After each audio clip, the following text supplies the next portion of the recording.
Chapter 4 Elections without a choice. Election crowd. The year 2001 came, the same one, when, according to the constitution changed in the referendum, Lukashenko was to be re-elected. He felt that his rating was no longer the same. Before the elections, the voter voluntarily or involuntarily begins to think about the alternative, and it's not even a matter of dissatisfaction with the authorities, it's just that time has passed, fatigue has accumulated both from politics, and, this is much worse, from the person pursuing this policy. Brezhnev tormented the people for 18 years. We got tired of Gorbachev in a 5-year period. They began to handle the dogs on Shostakovich and Kabich less than 3 years after they were at the helm, and it's been 7 years now. If it were possible to do without elections, he would do without them, but it was impossible to do.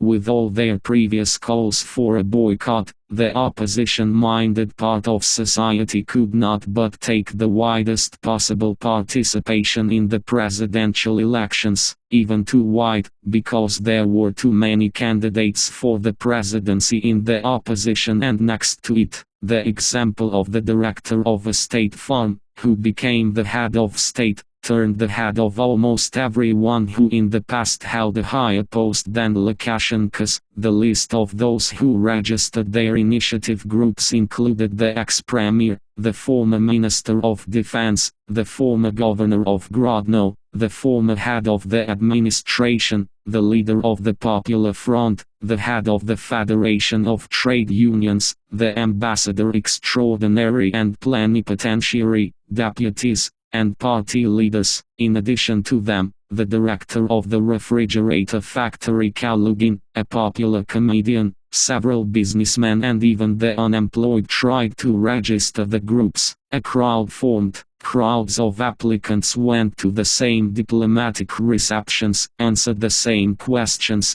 and in the same words. "What will you do with the economy after the victory?" the diplomats asked. "We will carry out reforms taking into account the negative and positive experience of our closest neighbors." The applicants for the presidential mandate answered almost in unison. "How interesting. Do you have any chances?" "There is," answered the same chorus of applicants. From the outside it looked rather sad and stupid. At the same time, almost every candidate convinced others of the inevitability of his own victory, assured that he was supported in the Kremlin or in the West, and advised everyone to withdraw their candidacy in his favor. Leonid Sinitsyn, calling me to be his assistant, not by chance began the conversation with a hint of Moscow's support. In Belarus, many understood that without this, no one would have a chance to replace Lukashenko. Therefore, several applicants for the Belarusian presidency decided at their own peril and risk to play the role of the Kremlin candidate. And what? To impose oneself on the Kremlin so that Putin does not have the opportunity to recant. Who renounces a politician who declares an even more pro-Russian program than Lukashenko? There were 3 applicants. Leonid Sinitsyn, Mikhail Merinich and Natalia Mashrova are the daughter of the former party leader of Belarus. We already know about the fate of Merinich, who was the ambassador of Belarus to Latvia. In response to his unexpected nomination, the officials stirred.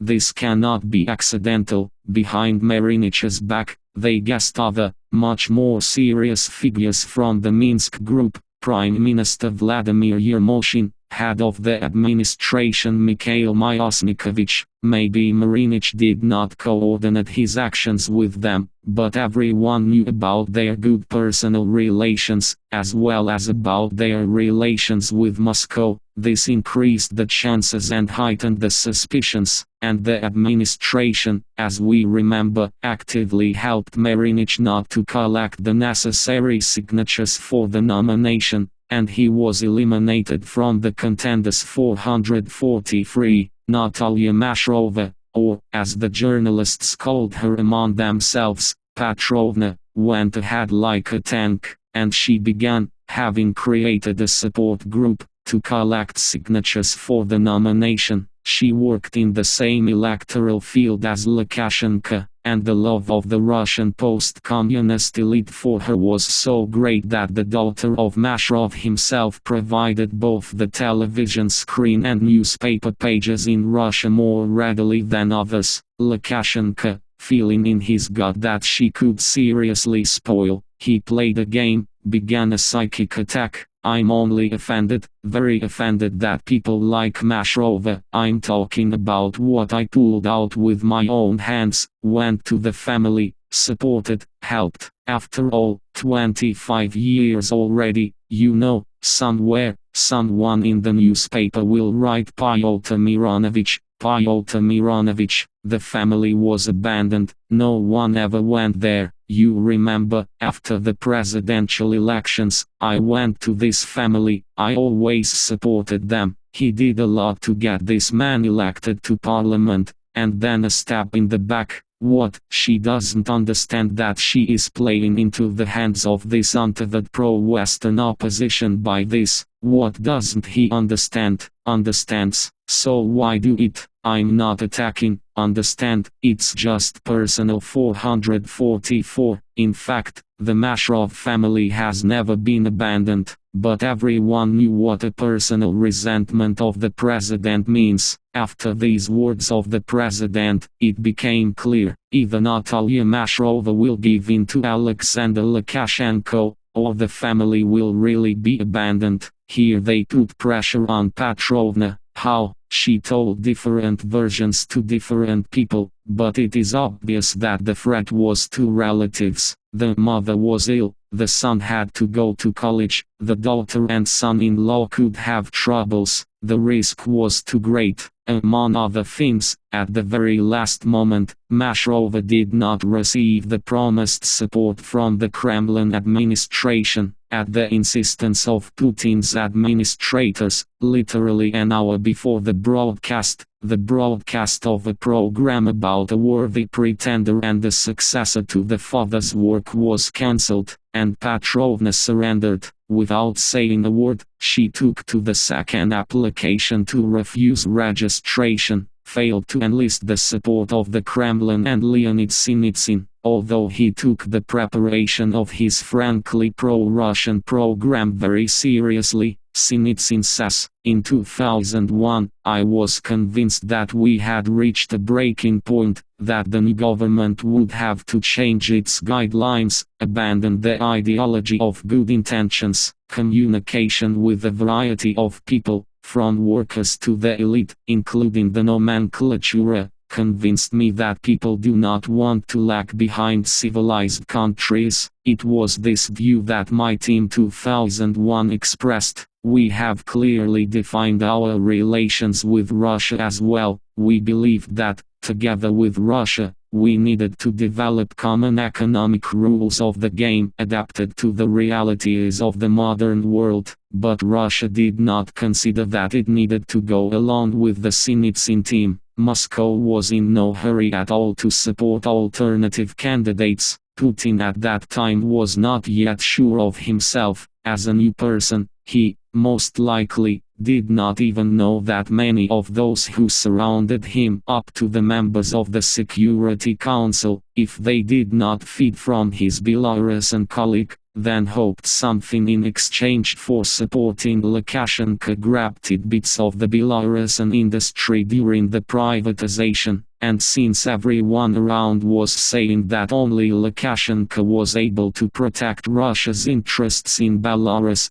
Putin could only remain silent and agree with the collective opinion. Sinitsyn quickly understood everything, therefore, when they did not register him, having declared invalid a good 30,000 signatures, he even breathed a sigh of relief, at least it seemed to me so. But besides the Moscow ones, there were also other contenders, some of whom were actively supported by the West. Western recipe. As we remember, Lukashenko pretended to have amended the electoral code and exactly complied with the requirements of the US, but an US advisory and monitoring group headed by Ambassador Wick worked in Minsk, who understood well what was really happening and saw how Lukashenko was leading Europe by the nose. Vic regularly reported about this to Vienna, to the headquarters of the organization that sent him to Minsk. The EMD was authorized to provide methodological assistance to the government and civil society in the democratization of the situation in the country, since the government side, that is, Lukashenko,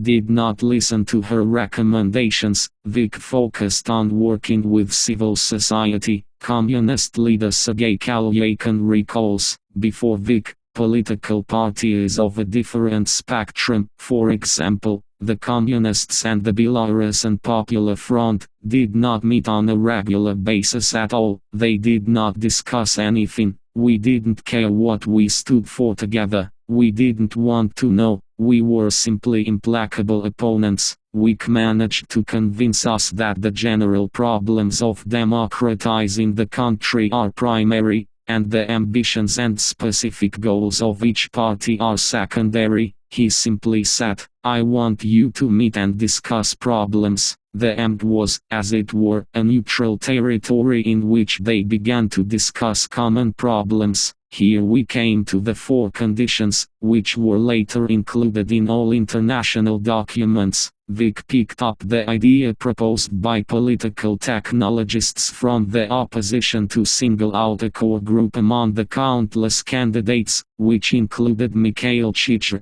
Colonel General Pavel Kozlovsky, Semyon Domash, Vladimir Goncharik and Communist leader Sergei Kalyakin. In part, the creation of the five, as this group immediately began to be called in the press, was reasonable, so there was at least some chance to reduce the number of candidates without tearing the votes. If these five manage to agree among themselves, maybe others will follow their example, and in the end Lukashenko will be opposed by a single candidate from all opposition forces. Probably, had this tactic been agreed upon in advance, the concept of a single candidate would have made sense, but the conditions were discussed along the way, agreements were reached with difficulty, it was hard for each of the candidates to give up their own ambitions. In addition, all these auctions and agreement on conditions took place in front of the voters, which did not at all increase the opposition's rating. All this did not bode well, recalls Gennady Grushvoy. Like any opposition coalition, after all, every politician has his own electorate, each one addresses his voter. Ordinary communists, for example, cannot stand the Popular Front since Soviet times, and then suddenly the Union. It's like pouring vodka, tomato juice, expensive cognac and kaffir into one vessel, offering the people to drink it all, and then wondering why they feel so bad. 445. Success was also hampered by the fact that politicians with extremely low starting ratings, which fluctuated within the limits of statistical error, united.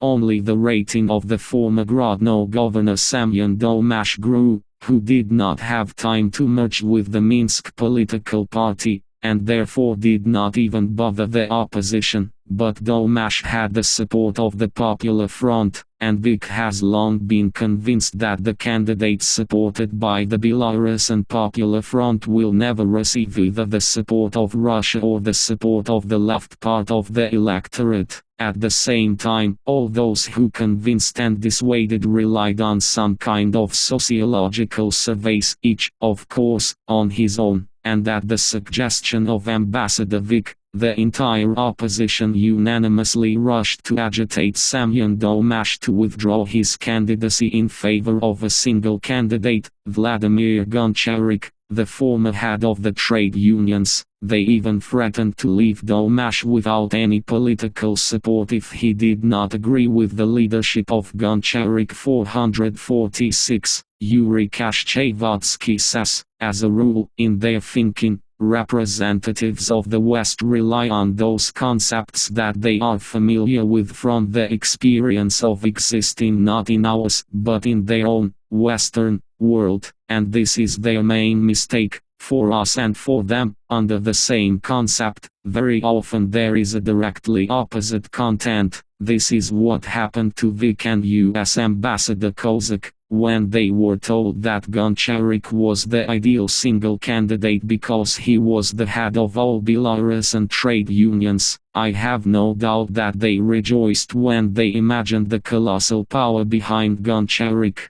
Perhaps they even imagined thousands of columns that took to the streets of Belarusian cities in support of their leader. How could Vic and Kozak know that since the days of the Soviet Union, the working class had no people more unloved than the trade unionists, and that no less than the workers did not like them and the heads of production, because the trade unions, these transmission belts of the Communist Party, dangled under their feet, and, in their opinion, interfered with work. Both the head of the US mission, Wick, and the US Ambassador Kozak were indeed too Western and too correct, and they naively believed that Belarus was also subject to some general laws that had already worked. For example, in Yugoslavia, they also probably believed in the popularity of trade unions, and therefore in the popularity of the trade union leader. The saddest thing is that all these endless persuasion and disassembly replaced work with the electorate. Worse, they were being led before his eyes, already then, watching the course of the election campaign, fussing around our 5, its inability to nominate, as promised, a single candidate before July 17. Serious politicians both in the East and in the West adequately assessed the potential of the 5. How could one perceive a team that claims to lead Belarus and is not able to agree on the distribution of roles in the future leadership? 447. It is clear that with such rivals,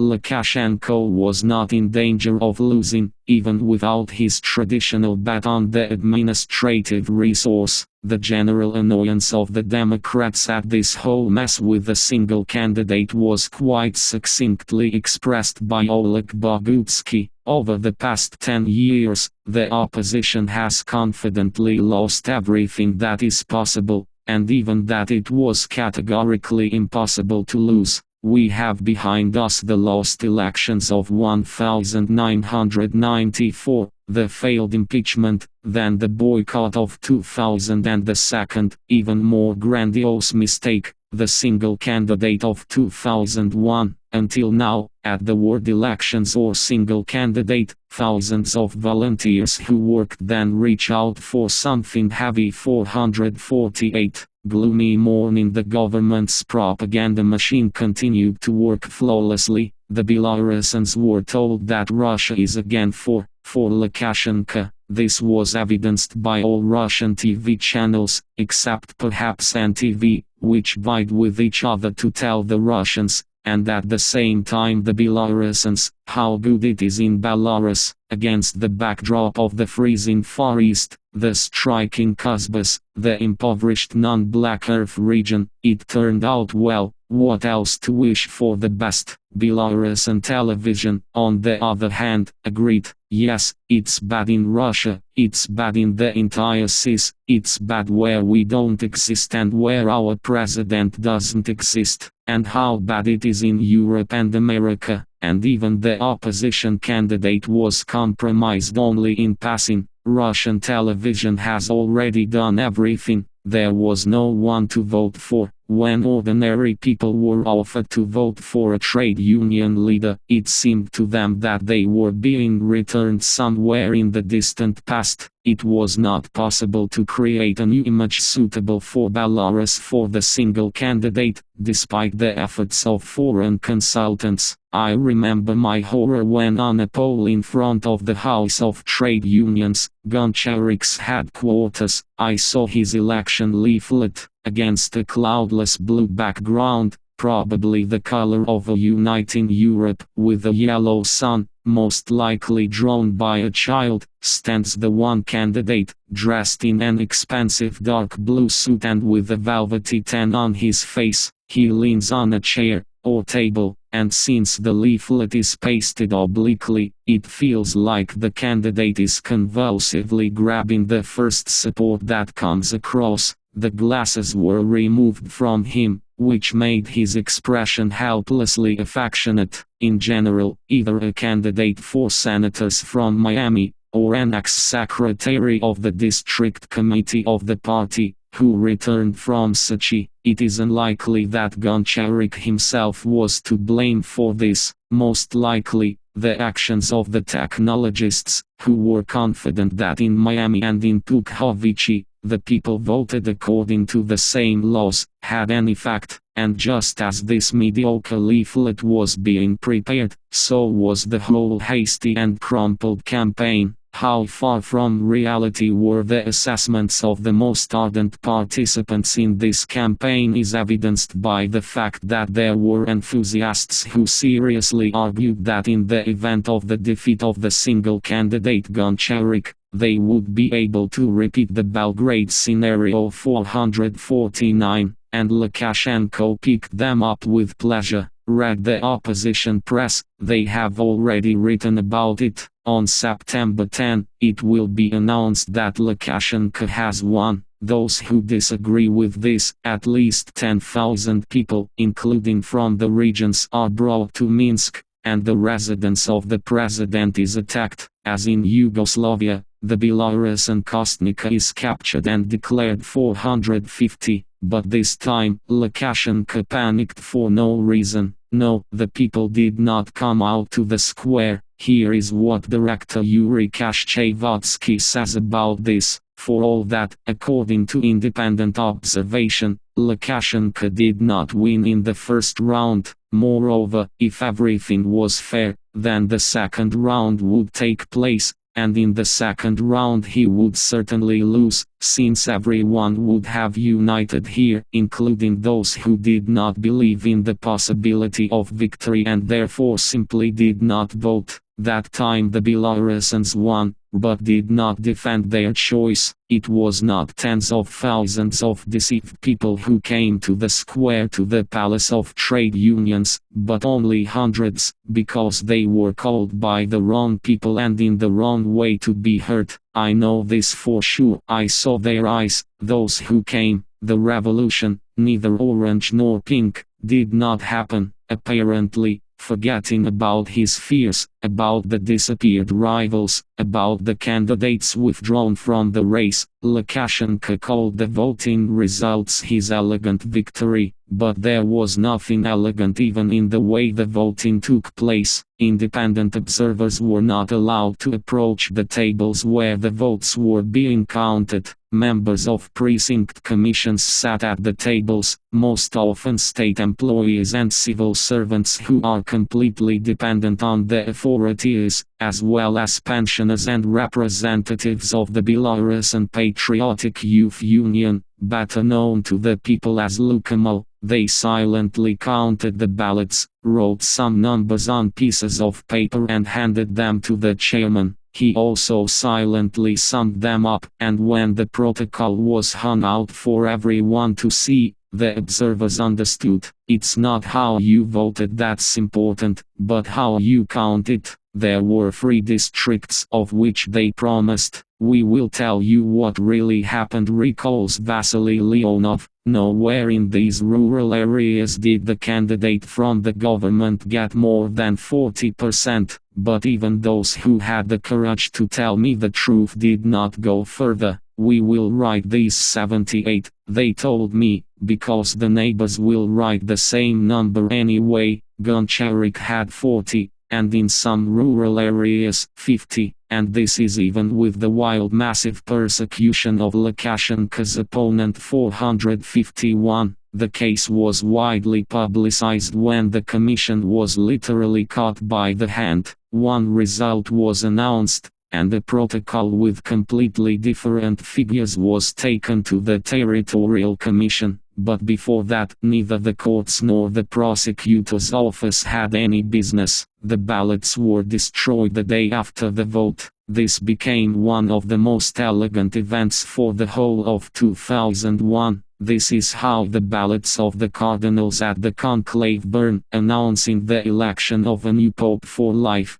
Part IE, all, to fuck, at a reception at the Russian embassy, where I was invited as a correspondent for Moskovskaya Novosti. KGB General Ivan Yerkin approached me and loudly asked, "Feduta, when will you give me your book, with a personal autograph?" "What, Ivan Zakharovich, I just published a book about Pushkin." Like any author, interest in my work was flattering to me, but not so much as not to be surprised at the existence of a KGB general interested in Pushkin studies. What does it mean? What? Of course, Invasion 452. Confused, I looked around. There was an instant void around me. It seemed to me that all these high state officials, these ministers and generals, even foreign diplomats, everyone moved away, looking at me with curiosity and even pity. It was clear that they had thoroughly studied Invasion. They did not doubt my authorship,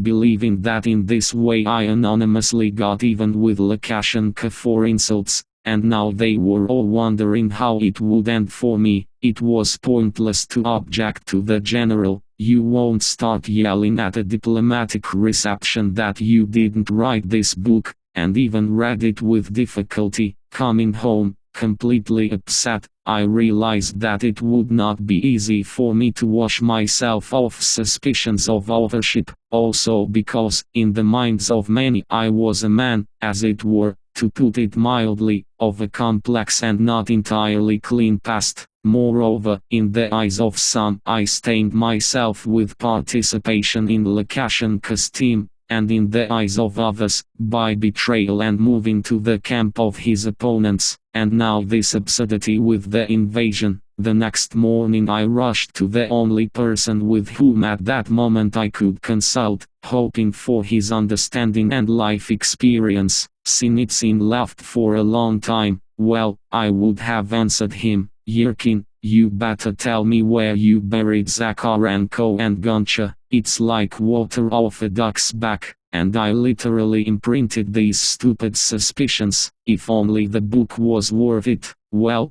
write your own." Sinitsyn sat, realized what was said and immediately, as is often the case with him, got excited. "What? In fact, it's a really cool release, especially since you were going to tell about all of us for a long time. Write a book, and any fool will understand that you have nothing to do with invasion." And so I wrote. For a year and a half, I met with people whose opinions were important to me for some reason, with witnesses and participants in the events. From them I learned to be more and more serious about my hero, who is not at all accidental in our life. The regularity by which he came to power and kept power became clear. Gradually I realized that it was not the author's job to judge his characters and divide the characters into right and wrong. For me they are only accomplices with varying degrees of responsibility and witnesses with varying degrees of awareness, and I'm just one of them, and time will be our judge. I looked at Lukashenko through the eyes of different people,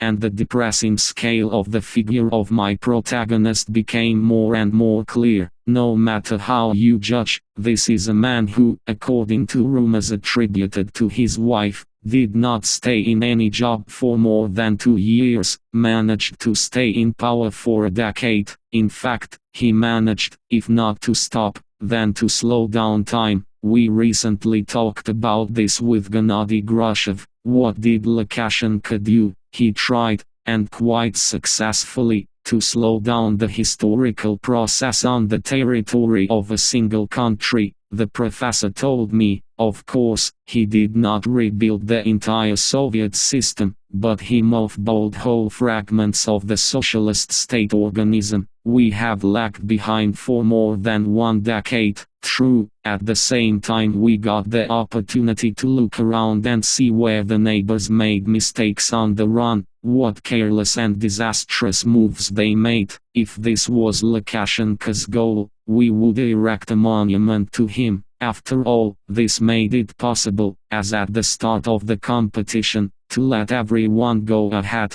Someone fell, broke their skis, found themselves in a snowdrift on an unfamiliar track. Someone slid down the slope, but everyone rushed somewhere, and he stood and did not move. In the end, we saved everything. The ammunition is intact, nothing stuck on the legs. If Grozhev had stopped at this, all former and current supporters of Lukashenko would have breathed a sigh of relief. However, the professor continued mercilessly, but this was not his goal, so he did not come up with anything new and did not offer. During the time he stood and held us, the ammunition had become hopelessly outdated. The rules have changed, and the whole generation, which was captured by the general whirlpool, the whole generation, fell out of the race, turned out to be at a different distance altogether. The strongest of us are either thrown out or paralyzed and cannot realize themselves for 10 years, and this crime is worse than what he did with political prisoners here. What a pathos, how much desire and strength to work. Everything is gone. Who closed in on himself, who drank himself, who left. It was not clear how my book should end. After all, any political biography makes sense only as a summing up, and I write from nature, at the very time when my hero thinks of only one thing: how to prolong his political existence for at least a few more years. Lukashenko resisted, delaying the denouement. Other characters resisted as well. Some, like former Prime Minister Mikhail Chichr, refused to give interviews, promising to describe everything on their own. Someone, on the contrary, turned out to be overly talkative, but did not bring anything significant and dropped out of the text. There were also those who were not happy with how they looked in the manuscript. So it happened with Sinitsyn. I brought him a working version of the future book to the same house where his campaign headquarters was located in 2001. "Well, leave it," my former boss said casually,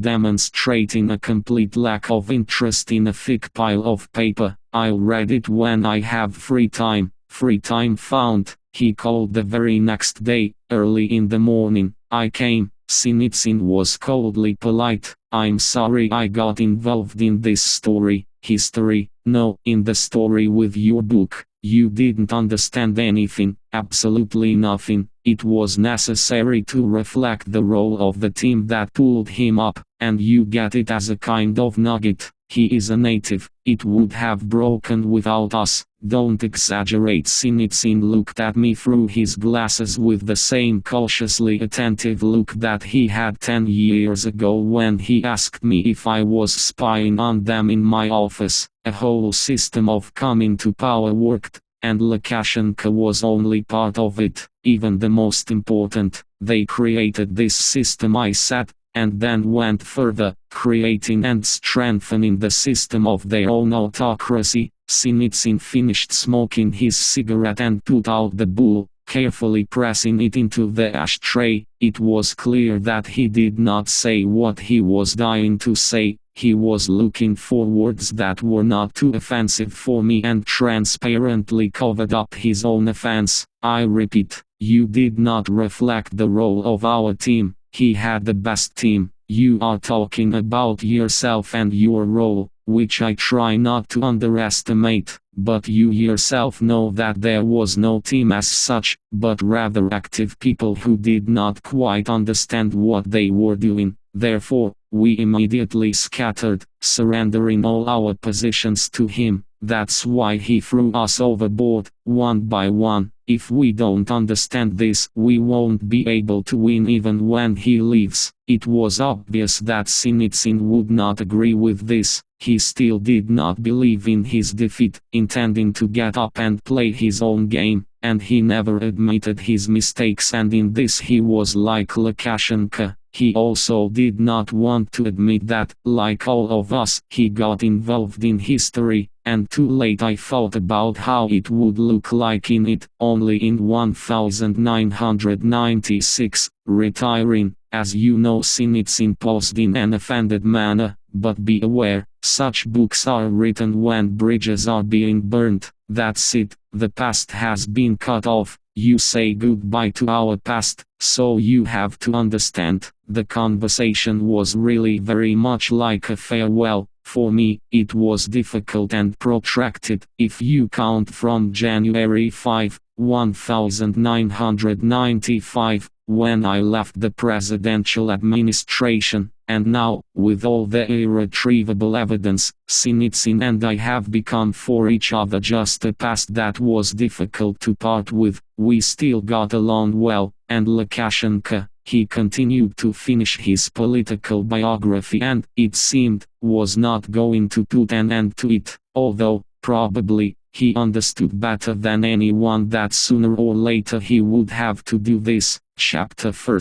From Love to Hate. Lukashenko changes course. Lukashenko's third election campaign began literally immediately after the end of the second. In 2001, only pop stars and other tourists who come to Belarus to earn their grandmothers, admire the cleanliness of the streets and talk with its president could not notice this. Everyone else saw that he was raking out his last strength, nervous and rushing about, abruptly changing course. The new election campaign began to be built according to a fundamentally different program than the previous two. If in 1994 Lukashenko focused on restoring ties with Russia, and in 2001 he promised the people that the alliance with the great neighbor would grow stronger and develop, now he needed to quarrel with Russia at any cost, of course, accusing her of disrupting the agreements reached earlier. Lukashenko always first quarreled with those who helped him, and then got rid of them. He got rid of Goncha, who was trying to push him to the top of parliamentary politics. He threw Sinitsyn,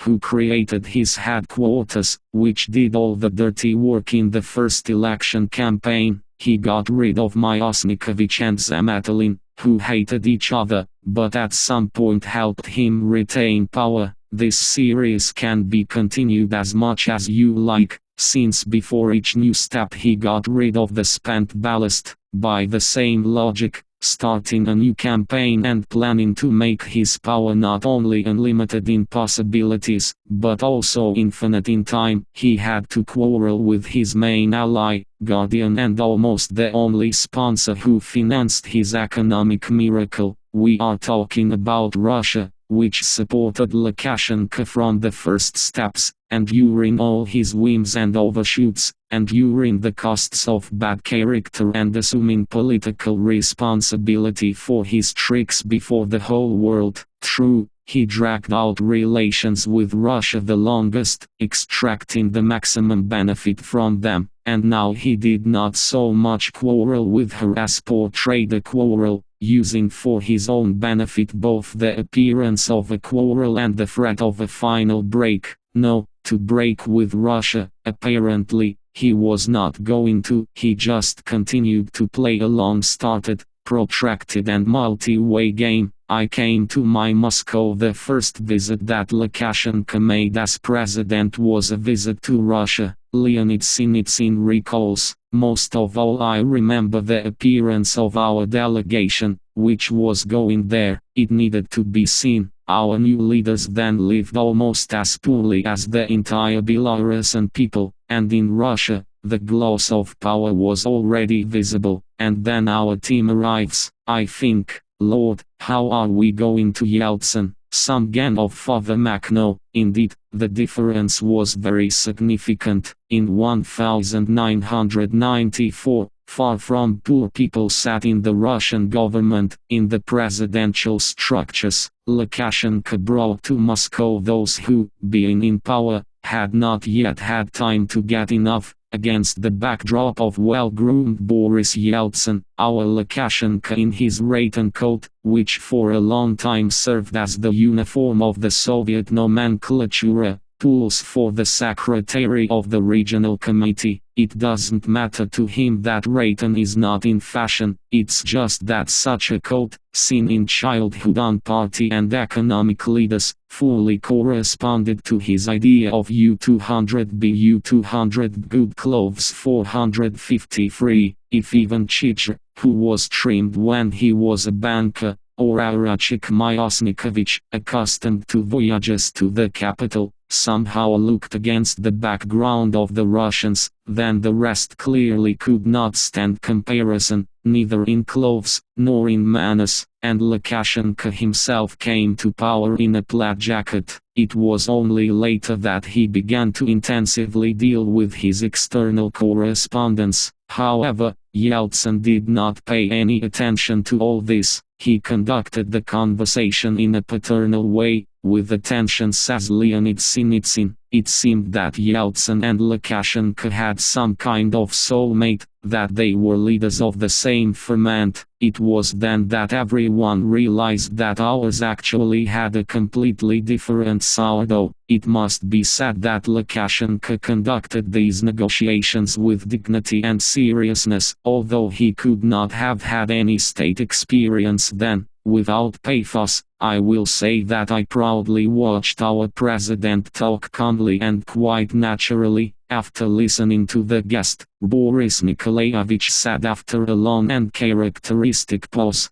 "You did not take power, Kabich lost it. Power is taken or lost," and he repeated, "You did not take power, Kabich lost it." Lukashenko himself recalled this meeting. He looked at me so carefully, intently. The young president, I say, don't look at me so closely. I have arrived in my capital, to your Moscow. Here I have a lot to do with Moscow, so don't look at me like I'm a foreigner. Yeltsin laughed and said, I agree. 454, apparently, believing and, most likely, not unreasonably, that Yeltsin should have a Belovezskaya complex, a sense of personal guilt for the collapse of the Soviet Empire. Lukashenko spoke to him in the way that, in his opinion, Yeltsin wanted. Throw you, Boris Nikolaevich, out of your head these thoughts about Belovezskaya Pusha. Kravchuk and Shoshkovich forced you to sign this agreement. This was their price for their help in the fight against Gorbachev,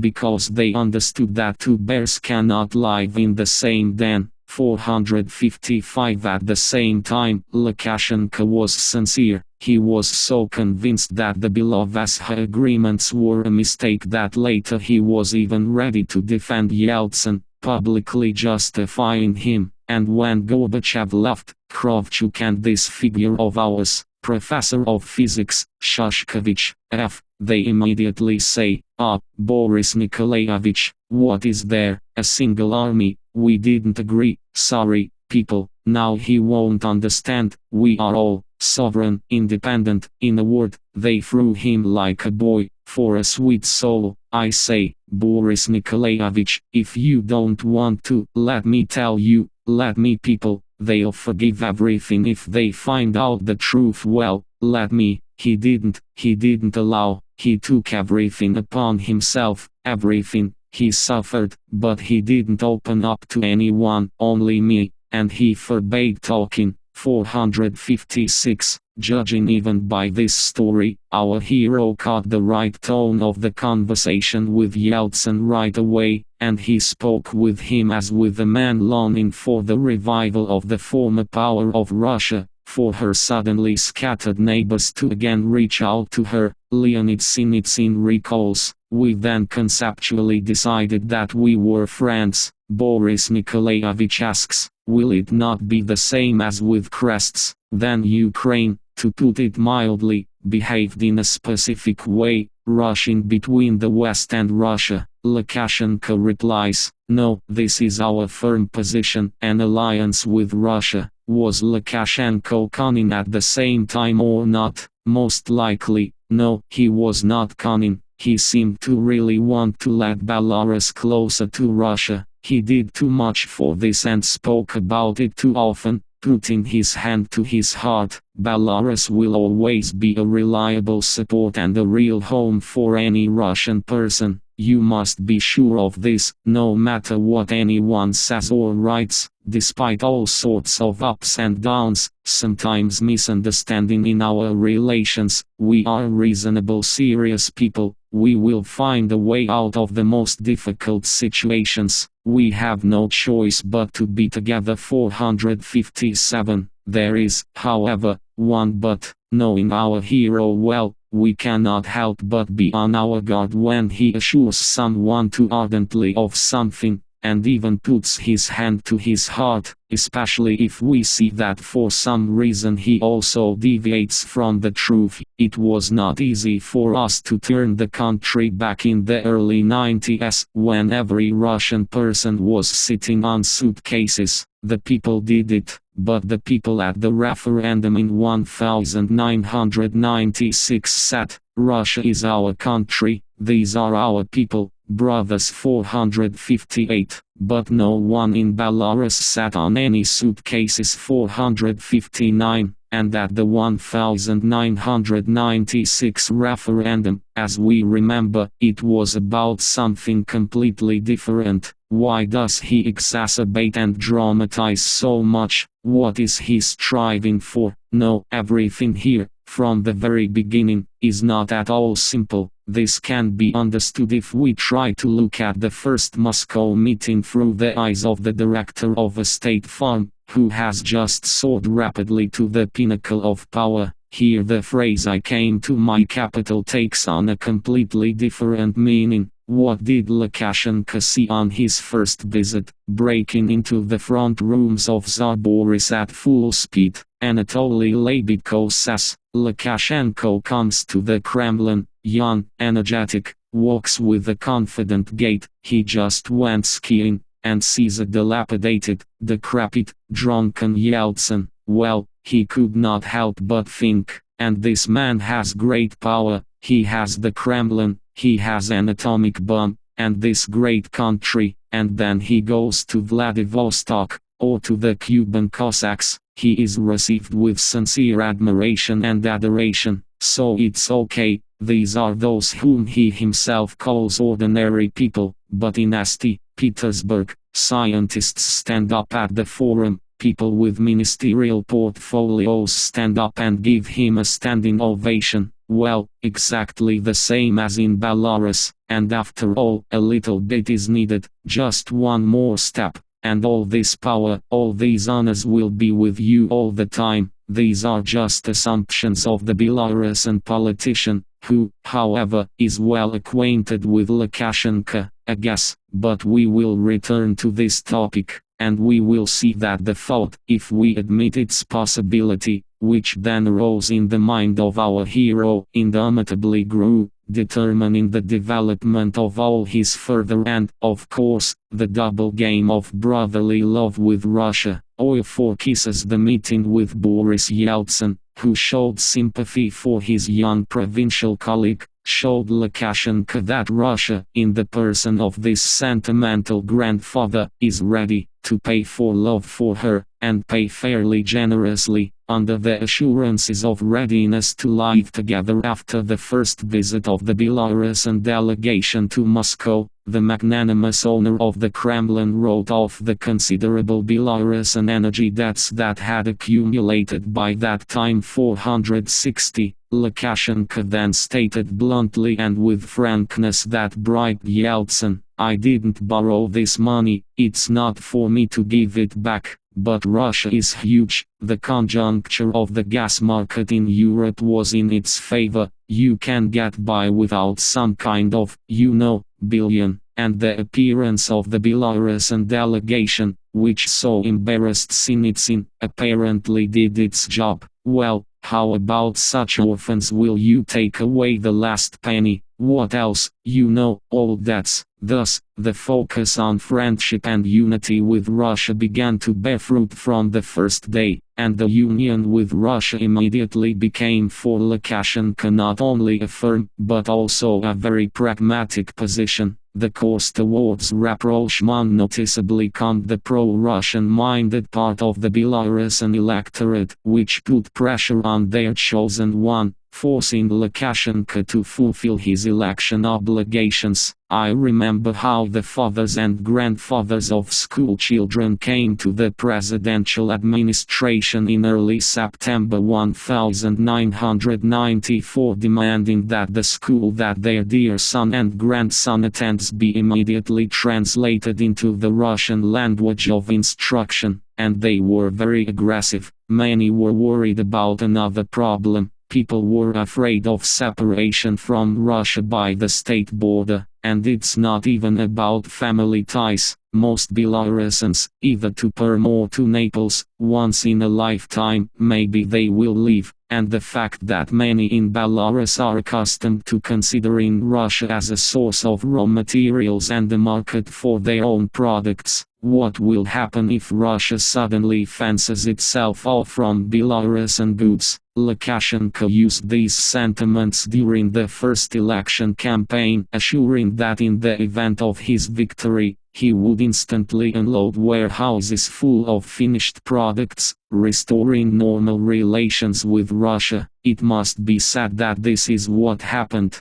The Russians were ready to buy cheap Belarusian products, trucks, refrigerators, televisions, knitwear, and food products were literally torn off with their hands. They were of better quality and much cheaper than Russian ones. Other ties, no less and even more important for the economy of Belarus, were also established. Russia agreed to supply energy carriers to Belarus at domestic Russian prices. For comparison, even after the well-known gas war took place in February 2004, we will tell about it later, the price of Russian gas for the Belarusian consumer remained less than 48 per thousand cubic meters. Lithuania pays 80 for the same amount of gas, while Poland and Romania pay 100, and since the Belarusian industry is extremely energy-intensive, the low cost of energy included in the price raised the competitiveness of products, making them cheaper. It should also be taken into account that a significant part of the export of Belarusian enterprises is the products of the oil refining complex. Due to the lower price of oil supplied to Belarusian refineries, Belarus also earns quite a lot of money, and the rise in prices, through which Russia releases oil to the world market,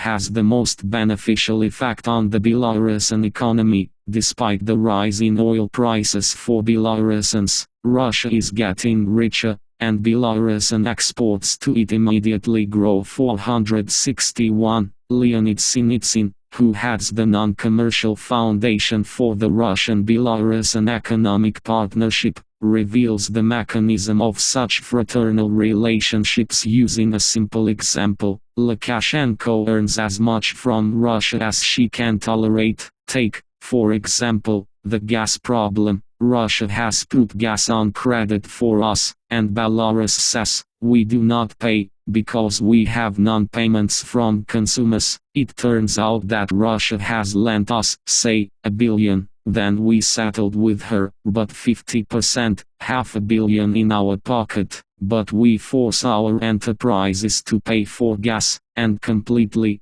and we get $1 billion from them. Thus, money appears in the budget, a full-fledged $1.5 billion. Lukashenko takes this money and sends it to the national economy, and in fact, to his electorate, redistributes. For $1.5 billion, Russia, as it were, lends it only for gas supplies, and then, creating a mass of products here with the money that appeared in this way, he comes to Russia and says, take our products on account of debts, and thus once again credited for $500 million, so it runs about $2 billion, and this is only for gas energy, not counting, for example, military affairs. And so, every year, General Valery Frolov, leader of the Respublika parliamentary group, comments on this very expressive example of fraternal relations, addressing Russian politicians. Dear ones, we were fooled. Well, for example, buying energy resources from Russia on the cheap as for their own. They primitively resold them at home at a higher price. They profited both from Russia and from their own people, taking advantage of the trusting kindness of grandfather Yeltsin. At the same time, they managed to accumulate huge debts, most of which, however, were written off, again, using political gullibility and indulgence in the calculations. 462.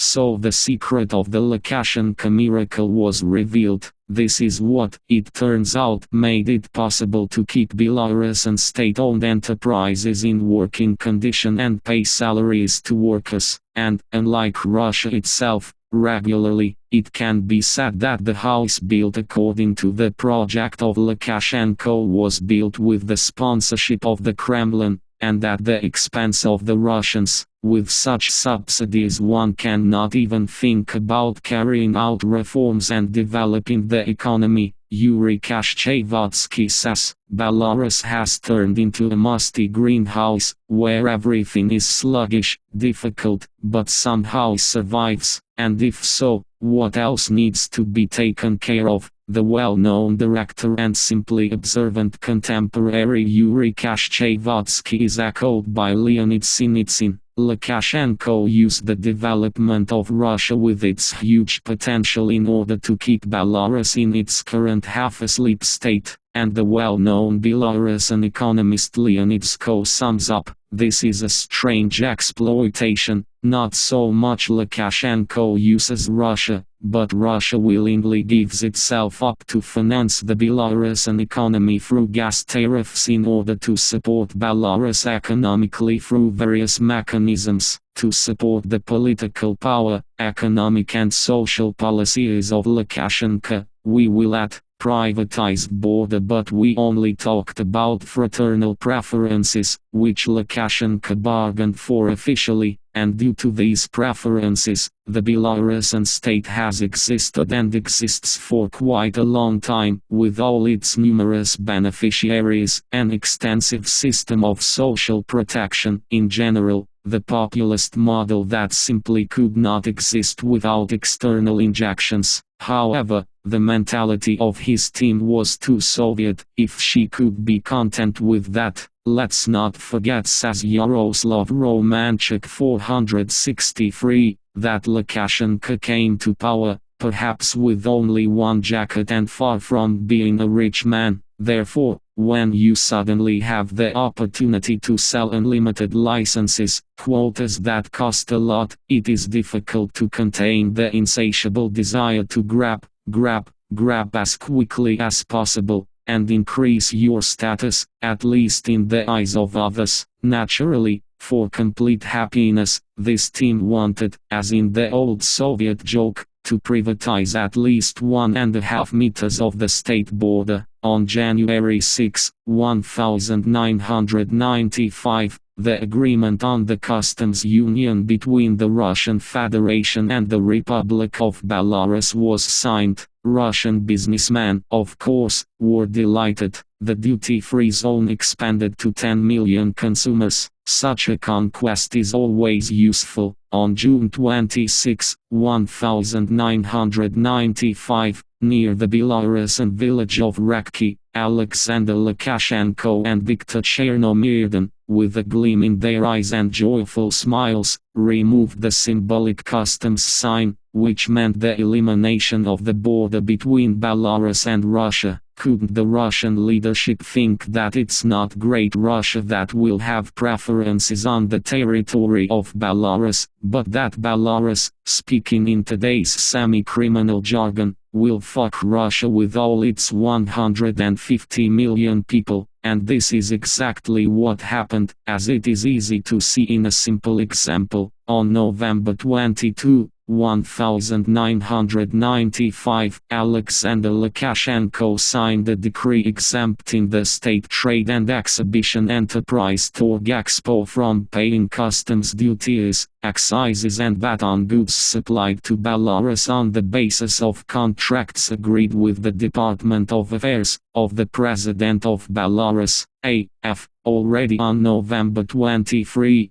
The first contract was signed between the company Torgexpo and the company Union Distribution Ltd, registered in the UK, for the supply of goods to Belarus in the amount of 500 million. The goods began to arrive in Belarus, and so actively and in such batches that the scale of the economic consequences of the presidential decree will most likely outgrow the boundaries of a single country. 464. Of course, the simultaneous arrival of goods worth $500 million could easily bring down the Belarusian market, but the authors of the idea of the correct use of 1.5 meters of the state border, it turns out, were guided by the Russian market. The money that can be obtained on the Belarusian domestic market is just drops, tears, compared to what can be done in Russia, says Yaroslav Romanchuk. If we carry out a semi-legal, in Belarus it was legal, transit export operation, I think these witty schemes were offered to Lukashenko by Russian friends who helped him to some extent come to power in Belarus. 465. On these schemes, Russian structures and Lukashenko and his guys had the opportunity to earn a lot.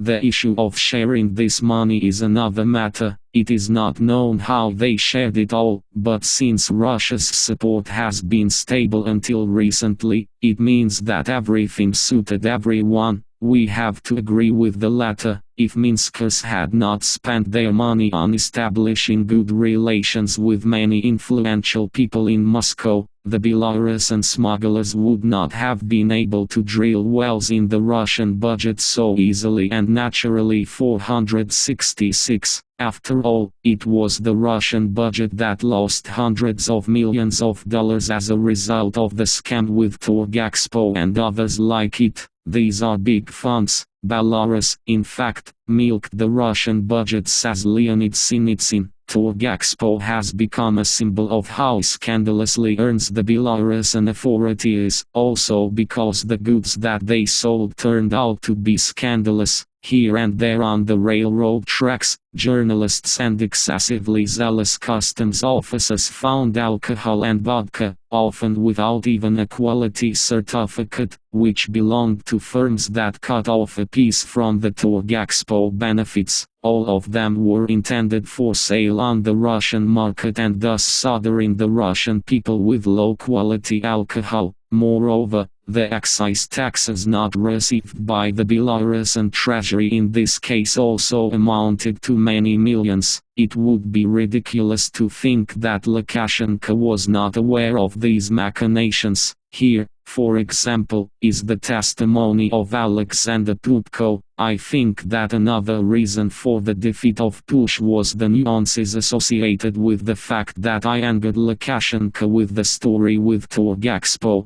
delaying the payment of one of the firms. I was in Prime Minister Chich's office when Lukashenko simply ordered him over the phone in an ultimatum form that Putko pay $1 million to the Torgexpo company. Chich turned on the speakerphone so that I could hear it, and I heard. Actually, Lukashenko did not hide anything. His decree directly states that the funds saved by the Torgexpo enterprise go to the account of the presidential administration. That is why all the scandals with Torgexpo did not prevent his guys from creating more and more new companies for earnings. It was the Russians who proposed to create one of such structures for washing out money from customs payments that Russia was supposed to receive. In May 1995, the founding conference of the Fund for the Support and Development of Culture named after Mahmoud Essambayev was held. The fund was registered with the Ministry of Justice, and already on July 20 signed an agreement with the Office of the President of the Republic of Belarus on financing the construction, reconstruction and repair of health complex facilities belonging to the Office of Affairs in the amount of up to 45 million. The transfer was to begin in the first quarter of 1996. In return, the government of Belarus promised to release the fund from paying all types of fees and excises under contracts concluded before December 31, 1995. 3 days later,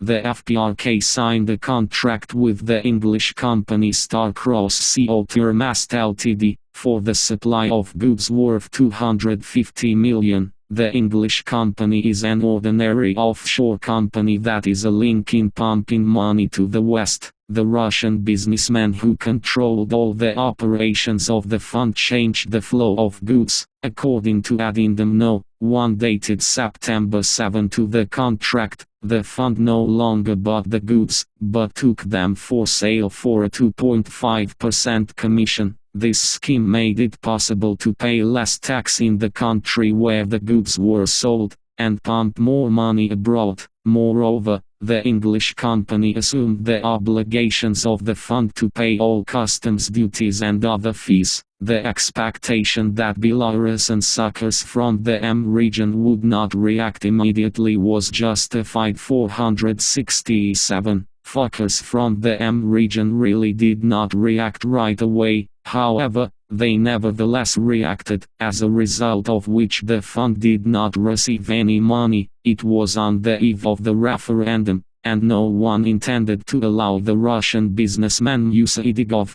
who started this scam, to take with him all the funds that were desperately needed in Minsk. These are by no means isolated cases. Lukashenko himself states, the president has issued dozens of such documents. 468, and not all cases became known to the press, but even what got into the press is enough to understand how the special funds, which we have already talked about, are replenished at the expense of the state border, which in Belarus is far from 1.5 meters. Why is it all Russia? But why did the Russian elite, with such a desire, noted by economist Leonidska, give itself away, giving Lukashenko the opportunity to earn shamelessly to the detriment of the Russian budget? What is the point here? Apart from the well-known kindness of Boris Yeltsin, there are two possible answers. The first one is simple: the Russian elite did not understand what was happening. But if we agree with such an answer, then we recognize the highest officials of the Russian state as simply insane. They made a hole in the customs space at their side,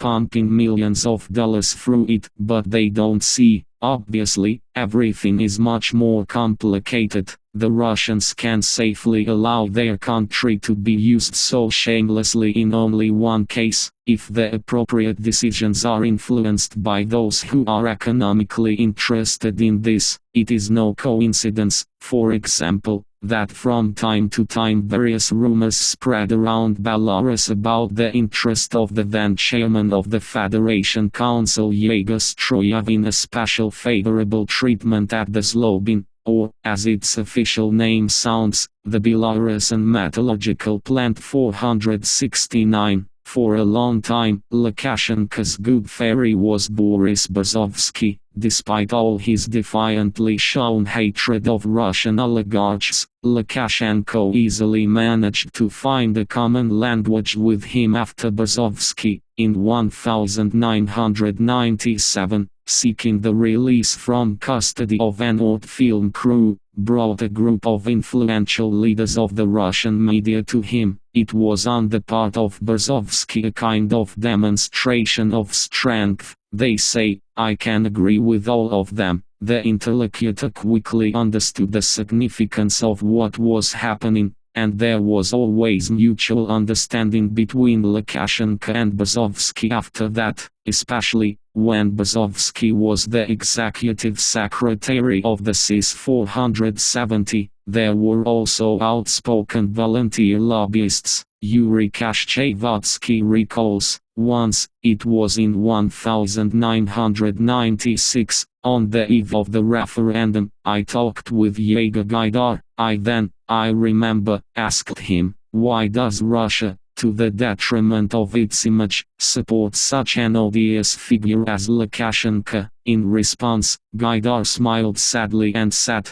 for Russia, Territories have always been more important than common sense. Of course, at the forefront of Lukashenko's lobby was the Russian generals, nostalgic for the times when all the participants in the Warsaw Pact, on command from Moscow, willingly lined up in 3 lines. Former Minister of Defense, Colonel General Pavel Kozlovsky recalls, meeting with me in 2001, when I was preparing to run for the presidency of Belarus. Many of my former colleagues, even at school, said, "Well, why are you against Lukashenko? After all, he is set on an alliance with Russia, is set against the West, and the West wants to strangle us." People in uniform not only think so themselves, but lobby for this point of view. Russia under Yeltsin frankly sought to enter the club of great democracies, but in this phrase great democratic, the main word still remained the word great,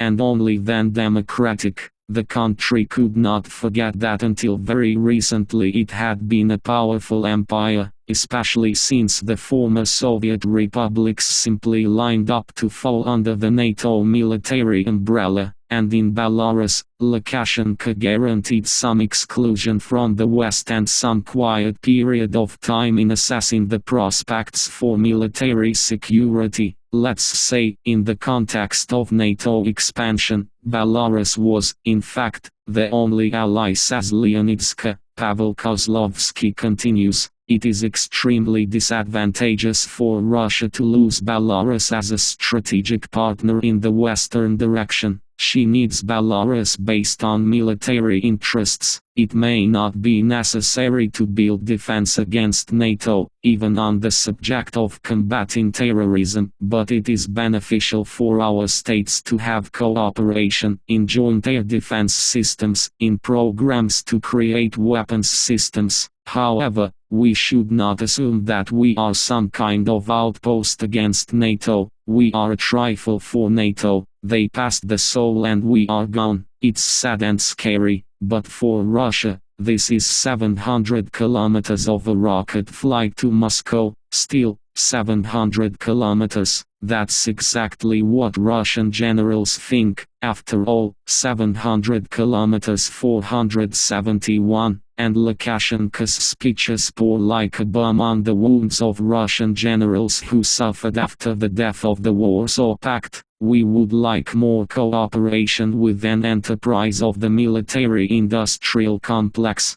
Please, give me a few S-300 systems that are lying under the fence in Russia, taken off duty. We have problems in the western direction in terms of airspace control. This space not only protects Belarus, we have a single group. We defend Russia here, because you have nothing to the west of Moscow. You have not a single soldier to the west of Moscow, except for the Belarusian one. From Riga to Kiev, we fully control the airspace. We need to strengthen its control. 472. Russia was ready to supply new weapons, which is extremely important for Belarus, and for its commander-in-chief too. In Belarus, the entire military budget is 160 million, but we have our own aviation, says Leonidsko. One modern aircraft costs $30–40 million.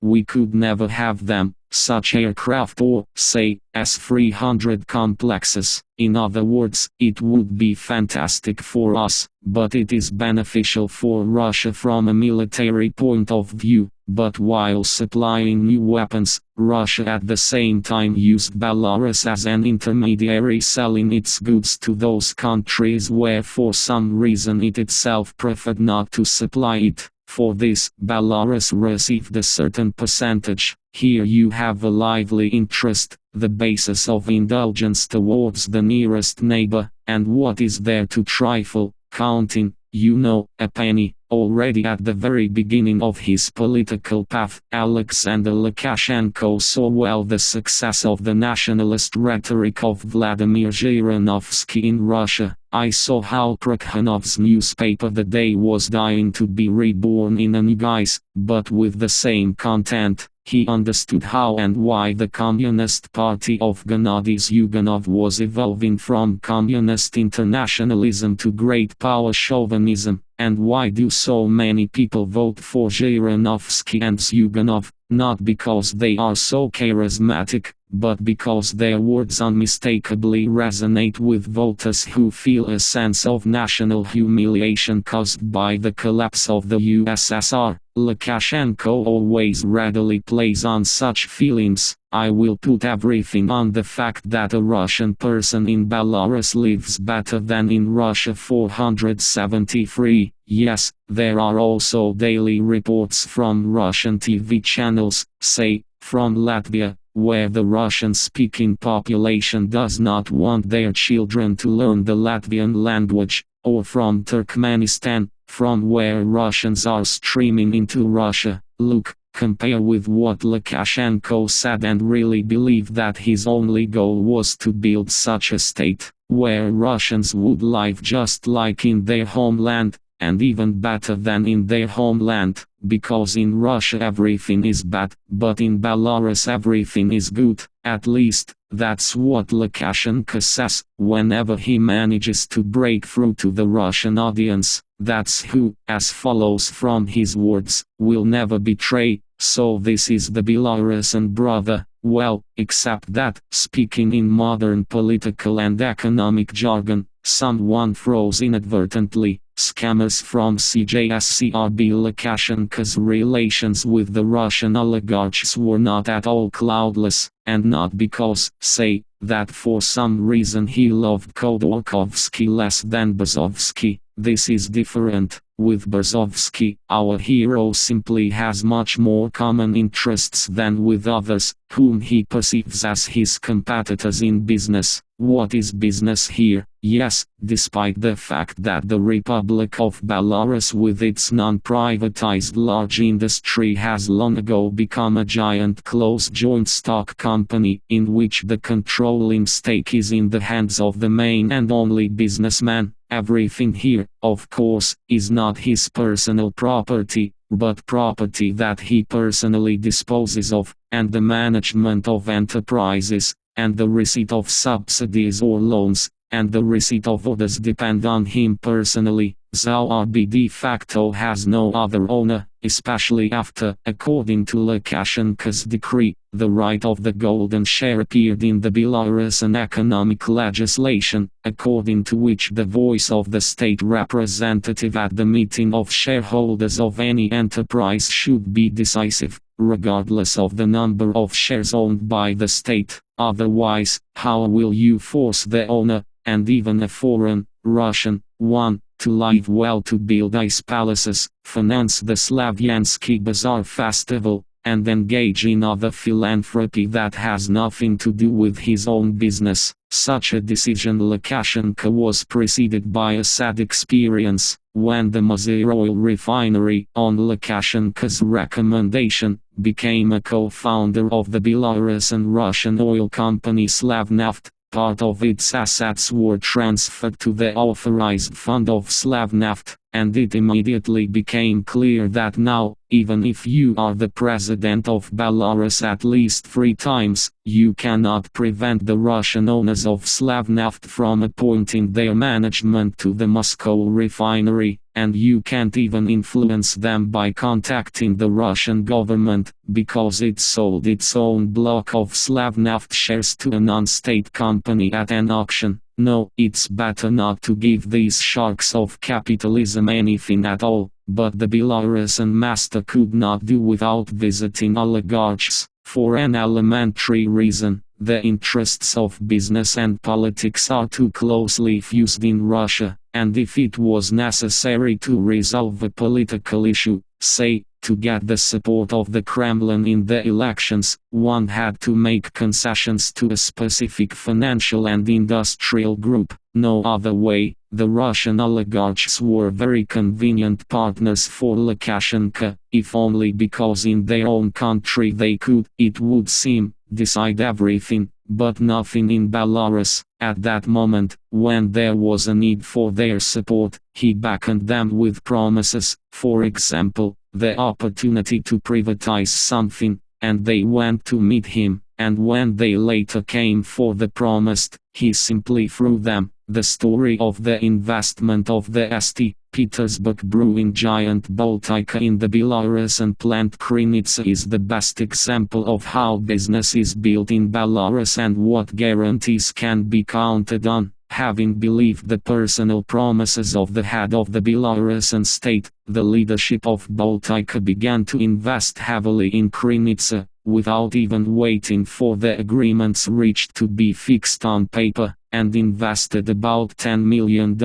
This money was enough to start a full-scale modernization of the Belarusian plant. It was then that the Belarusian officials began to launch the full play for time, excuse themselves by changing the law, the impossibility of selling 51% of the shares, and the absence of the final price of the package being sold. As a result, the Russians received neither money nor property. In the struggle for their money, they even managed to reach the President of Russia, with whom the head of Baltika, Time Rozbalov, was familiar from the time Putin worked in the St. Petersburg mayor's office. Putin never liked to intervene publicly in the dispute of economic entities, even when the dispute took place on the territory of Russia proper. Here, however, it was necessary to intervene. Almost the entire Russian business sniffed at the beer business, realizing that if the St. Of course, it is difficult to verify whether Putin and Lukashenko talked about Baltika during their meetings. However, we can assume that yes, they sat, if only because Lukashenko was forced to accept Balov, explain himself to him and, in a conversation with television cameras, promise that Baltika will be dealt with in strict accordance with the law. However, Balov could compare the consequences of this conversation with foam in a beer mug. Baltika's lawyers had to prove for a long time in Belarusian courts their right to take back the money invested in the modernization of Krynica, and the longer the process dragged on, the more calmly the Belarusian brewers used the Baltic capital. Time plays into the hands of those who work with millions of dollars in circulation. It is obvious that the Russians, who so unexpectedly fell into the networks they had set up, simply underestimated Alexander Lukashenko. Economist Leonid Sko comments on the situation. Lukashenko has concentrated a lot of economic power. He can essentially do much more than any Russian oligarch. He could negotiate with them, but so far there have been no decisive agreements on any of the plants, on any of the enterprises. Lukashenko understands that the Russians can push him back very quickly. Here he is right, although he had some hesitation in this regard. After the presidential elections of 2001, when it's time to pay the bills, these fluctuations appeared after Russia nevertheless supported Lukashenko in the presidential elections in 2001. No one had any doubts that Russia supported him. It's not even about Vladimir Putin's trip to the Sloviansky Bazaar together with Ukrainian President Leonid Kuchma. On a signal from the Kremlin, all Russian TV channels began a mass psychological treatment of the Belarusian electorate, suggesting how well they live under the wise leadership of Alexander Lukashenko. But the compromising evidence they had at their disposal in most cases did not reach a wide audience. In 2001, Lukashenko was also actively supported by Russian oil workers, who were attracted by the Belarusian oil refineries built in the last years of Soviet power, relatively new and located on the main routes from Russia to Europe, who would refuse to get the property of, say, Novopolotsk Naftan, which Arkady Boroduk, the donor of the 1994 presidential campaign, who was well versed in what it costs in Belarus, called the Pearl of the Belarusian oil refining complex. Nobody, and the oligarchs patiently lined up, and when Lukashenko won, he was reminded that he should start paying his bills, and moreover, not someone reminded, but the President of Russia. During a meeting in Sochi, Lukashenko rushed to pretend that he understood everything. He returned to Minsk and launched a stormy activity to fulfill promises. During 2 days in April, almost all the heads of the largest oil and gas companies in Russia visited him. He accepted them in pairs, as it was assumed that they would be buying the giants of the Belarusian petrochemistry as consortiums. Lukashenko promised everyone maximum objectivity, friendliness and readiness to make certain, reasonable, compromises. Of course, nothing good came of these meetings. No, Lukashenko did not deceive anyone. He promised everyone maximum objectivity in determining the future owner and kept his word. No one received anything. All Belarusian petrochemistry remained Belarusian, because no one wanted to pay the price requested by the owner. The owner of Surgutneftgaz, Vladimir Bogdanov, wanted to get the Naftan Pearl smelling of oil, but the deal fell through. Lukashenko asked for fabulous money for the plant, with which Bogdanov could build 2 plants in Russia. Bogdanov's refusal did not upset Lukashenko too much. He enthusiastically continued to look for other money, big enough to make it worth selling the pearl for them, and compliant enough so that the issue could be resolved through some other program. 474. It is clear that such an attitude of the main businessmen of the country towards investors, in whom he sees, first of all, competitors, prevents foreign investments from coming to Belarus. Yaroslav Romanchuk says, those people who are admitted to profitable segments of the market earn, say, not 5 or 10, but 150% of the profits. This money settles offshore, somewhere in the West, so it is not so easy for Lukashenko to track their movement. And besides, it is necessary to be able to legalize this money sooner or later, and it is best to legalize through your property in your country. If Lukashenko sells tidbits to Russian oligarchs, then he will not be able to control anything, and he wants to control everything, from a distant collective farm to Beltransgaz. What is the result? As a result, only economic adventurers come here who know what and how much they can really snatch here, says Gennady Grushvoy, and Lukashenko definitely gives this opportunity to someone. Therefore, both Westerners and Russians will come here with investments of this kind, and quite a lot of their own adventurers have also accumulated here. No company comes here that builds a strategy for decades. Partners are only temporary workers who expect to get something in a year, 2, 3 under these conditions, and Lukashenko himself does not want strategic partners either. He is a scammer by nature. He needs to snatch somewhere, grab, and left. To this it should be added only that the main scam Lukashenko tried to play all the same not in the economy, but in politics, but he still assigned the role of Loha in this game to Fraternal Russia. He put Belarus on the needle of cheap Russian energy resources and loans, on the needle of a very favorable Russian market. But Russia also found itself on the needle of spells about brotherly love and readiness to merge almost into a single state. Lukashenko would not be Lukashenko if he had not tried to take advantage of this. Chapter 2. Tsar Boris and Shklov's pretender, a great reformer, and in a small country. Vasily Leonov told me how in May 1995, after a victorious referendum on changing the state symbols, he was invited by the author of the new emblem, Leonid Sinitsyn. Vasily Sevastyunovich, come join our team. Yes, I work for you. No, you did not understand.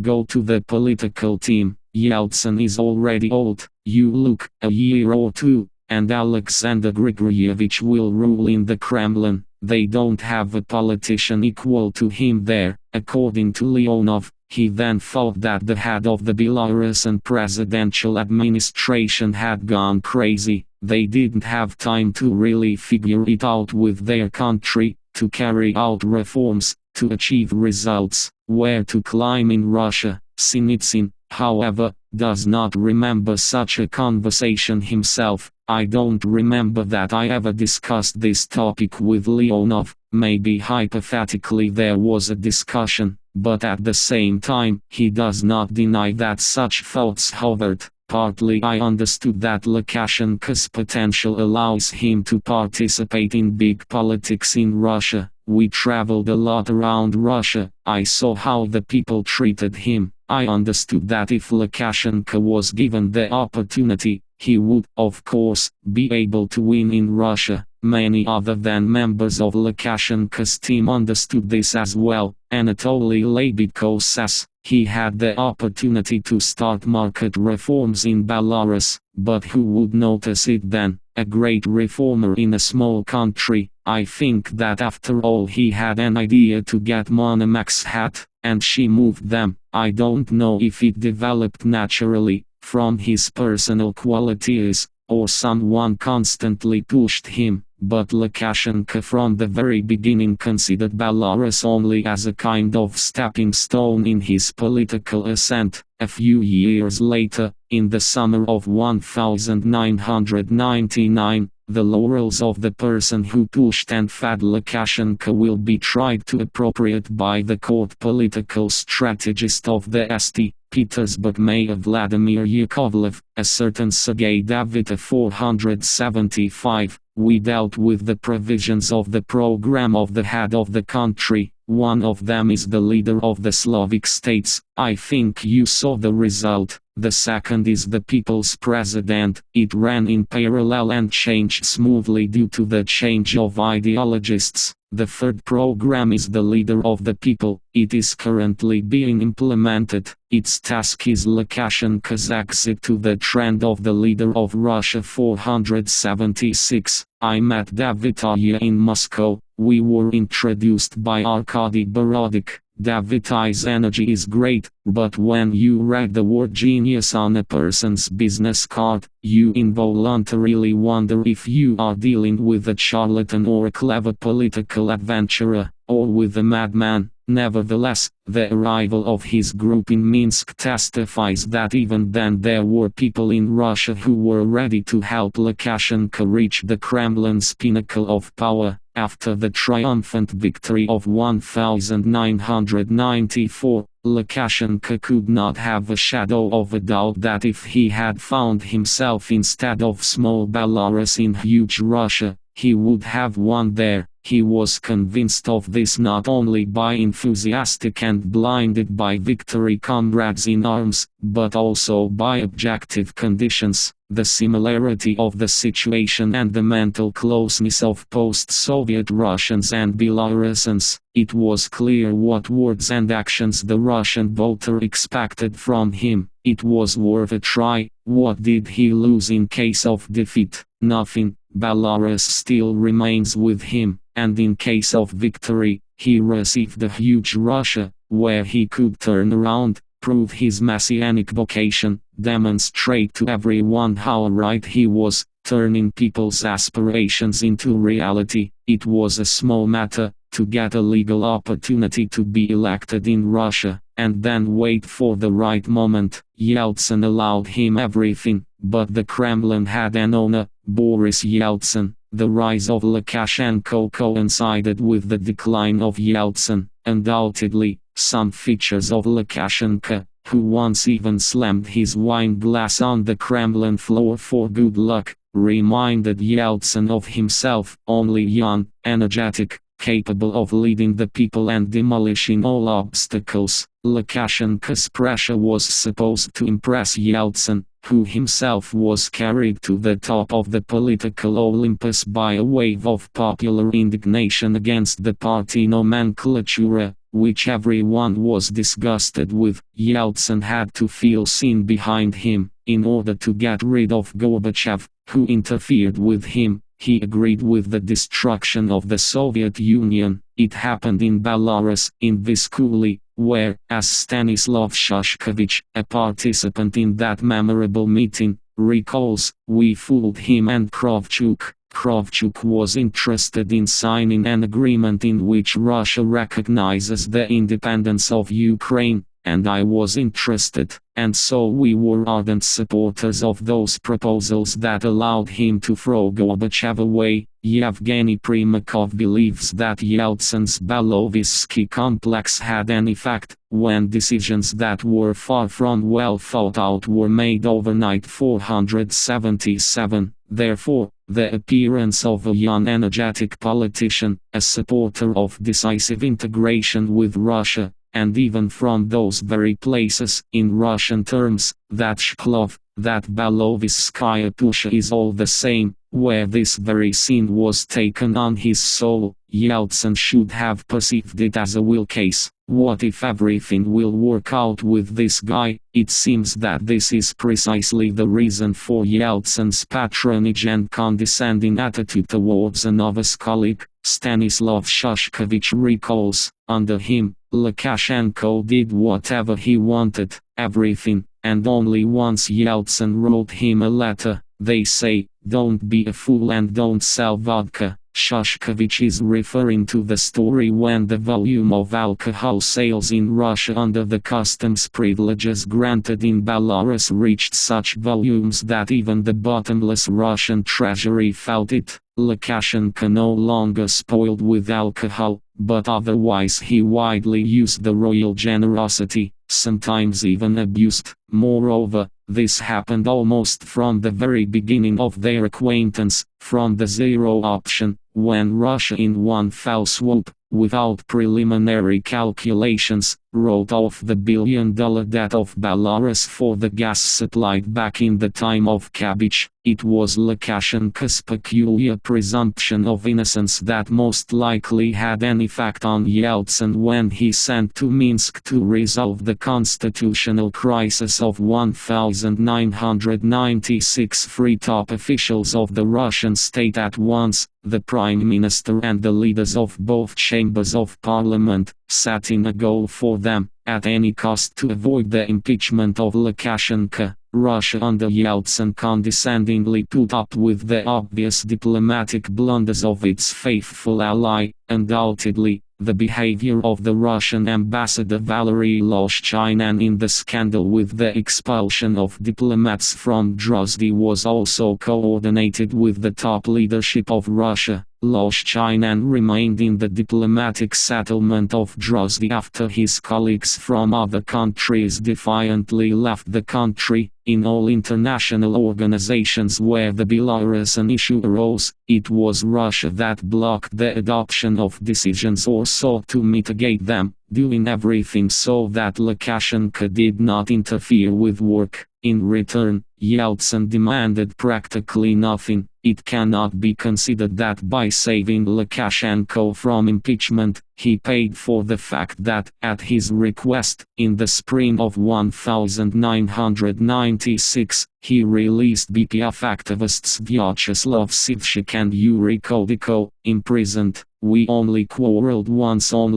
did a really serious conflict occur between Yeltsin and Lukashenko. It happened in 1997, after the Belarusian authorities arrested the film crew of the public Russian television ORT, headed by Pavel Sheremet. The demonstration on the main Russian TV channel of the unguarded border, through which the journalist Sheremet freely passes, infuriated the Belarusian president, who always proudly declared that it was Belarus that defended Russia on the western borders so that the mouse would not slip through. Even before this story appeared, Pavel Sheremet was deprived of his Belarusian accreditation. The Russian authorities were not yet accustomed to this, and even the usually convicted Chernomyrdan was indignant. In general, the case is ugly. We must all understand that it will begin with correspondence, then another, and so we will be in revenge on the daughter-in-law. the kisses have not yet dried out, and we are already starting to take measures here. 478. But even Chernomyrdian's sharpness could not stop Lukashenko, who had bitten the bit, and after the demonstration of the plot, Pavel Sheremet was arrested and placed in a pre-trial detention center in Grodno for several months. This caused a negative reaction in the Kremlin. Press Secretary of the President of the Russian Federation Boris Yeltsin Sergei Yastazemsky made a harsh statement about the Belarusian side. In response to this, a New York correspondent, Vladimir Foshenko, was expelled from Belarus. At the celebration of the 850th anniversary of Moscow, Boris Yeltsin personally demanded that Lukashenko release Sheremet. Lukashenko, of course, promised, but another month passed, and Sheremet continued to remain in prison. Only then did Yeltsin realize how ridiculous he looked in this confrontation. The head of the superpower, the destroyer of the communist system, and finally the leader of the country that is the main creditor of Belarus, he is Boris Yeltsin, cannot solve such, in general, a trifling question. It was time to click the insolent on the nose, which was done. On October 2, 1997, Alexander Lukashenko was supposed to fly to Yaroslavl at the invitation of the governor Anatoly Lizitsyn. He even boarded the plane, but the flight did not take place. The Russian services refused to provide him with an air corridor. It is clear that this was not the initiative of officials, which Boris Yeltsin himself confirmed when he sat in front of television cameras, and let him first let Sheremet out. They say that after 2 hours of senseless sitting on the plane, Lukashenko was forced to call the Kremlin.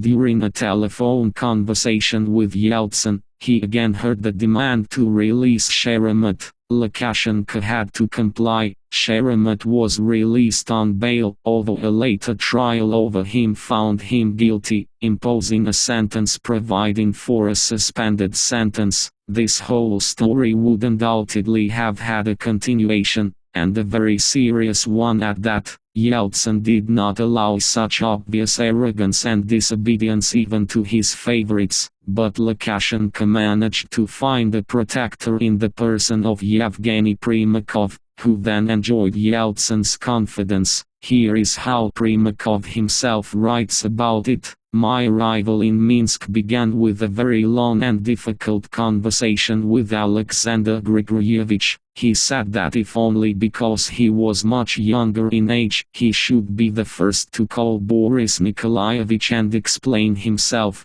In my presence, he called Yeltsin 479. The quick-witted Yeltsin accepted the explanation. True, it is not known whether Lukashenko was explaining at the same time about the phrase he had flied out the day before. What, they say, should we reckon with Yeltsin? I am 40, he is 80, although Lukashenko was already over 40, and Yeltsin was still far from 80. This phrase escaped not at all by chance. This is how the zealous heir lets slip that he can't wait for the death of his beloved that, step by step it cannot be said that Lukashenko did not like Yeltsin. Here is how film director Yuri Kashchevatsky saw from the side of their relationship. Lukashenko and Yeltsin were, as it were, indulgent. He seemed to pat Yeltsin encouragingly on the shoulder. Come on,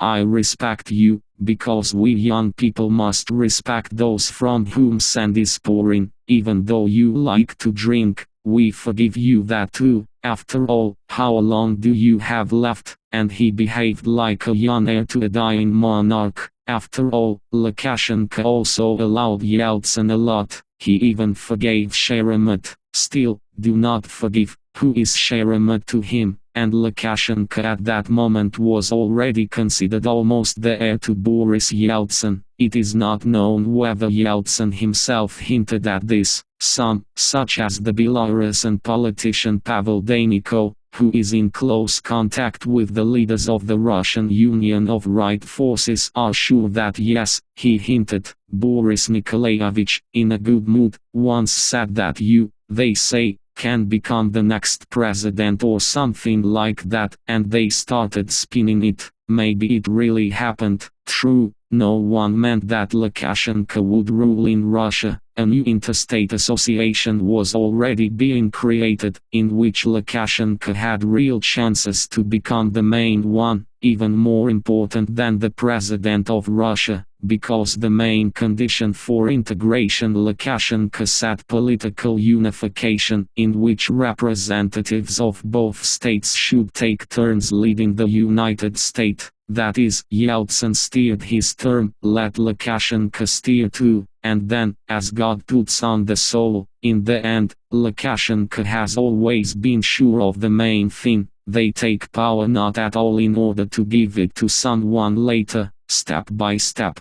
Lukashenko went down the narrow and steep ladder of legal casuistry and political intrigues, which led to his cherished goal. The first of the steps was overcome on April 2, 1996, under the ringing of the Kremlin bells, accompanied by Patriarch Alexei and Metropolitan Filarete. Presidents Boris Yeltsin and Alexander Lukashenko descended to the people in order to announce, the community of Russia and Belarus has been created. For both of them it was extremely important. Lukashenko was preparing for the referendum. He needed to score points, proving that he was fulfilling his election promises. Yeltsin was preparing for the elections, and, realizing that his main rival Gennady Zyuganov would again blame him for the destruction of the USSR, he sought, by creating the community, to seize the initiative and prove that he could be not only a destroyer, but also a unifier of the former Soviet republics. At the same time, Lukashenko was approved as chairman of the Supreme Council of the Community of Russia and Belarus. This, of course, is not a presidential position, but the new appointment flattered him. Formerly, Prime Minister of Russia Viktor Chernomyrdin turned out to be subordinate to him. He was appointed chairman of the Executive Committee of the Community, which was to deal with the distribution of the joint budget of the newly created structure. Since Russian contributions were the basis of the budget, it is logical that the Russian Prime Minister should have controlled their distribution. But these financial crumbs were of little interest to Lukashenko. As the head of the highest body of the community, he received the legal opportunity to travel to all regions of the Russian Federation, communicate with the elite, which is very important,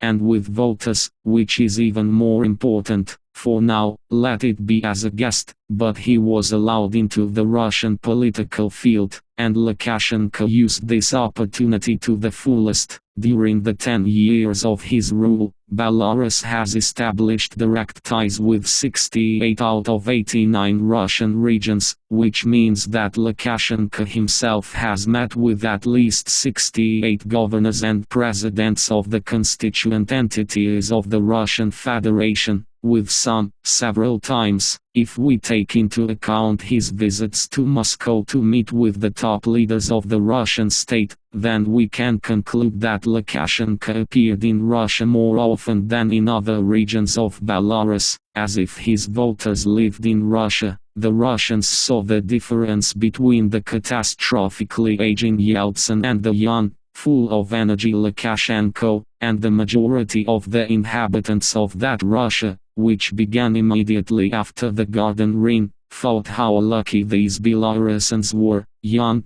principled, all in worries about their people, and even love Russians so much. Every meeting Lukashenko spoke about the same thing: we lived in the same country, we lived like brothers. What a pity that the country crumbled, but nothing, we will make up for lost time, we will create a new union. On April 2, 1997, at a meeting of the Supreme Council of the Community, it was decided to transform it into the Union of Russia and Belarus. The ultimate goal of the Union was the construction of the Union State of Russia and Belarus. It was the second step of the ascent. If there is a Union State, then it will also have a leader with full power, and sooner or later all the people will choose it. Russian with the mark of quality. Many members of the Russian political elite at the time clearly underestimated Lukashenko. It's not that they didn't want to, they couldn't believe in its prospects. I remember how, as a columnist for Belorusskaya Delova Gazeta, I came to Moscow to interview a prominent Russian politician,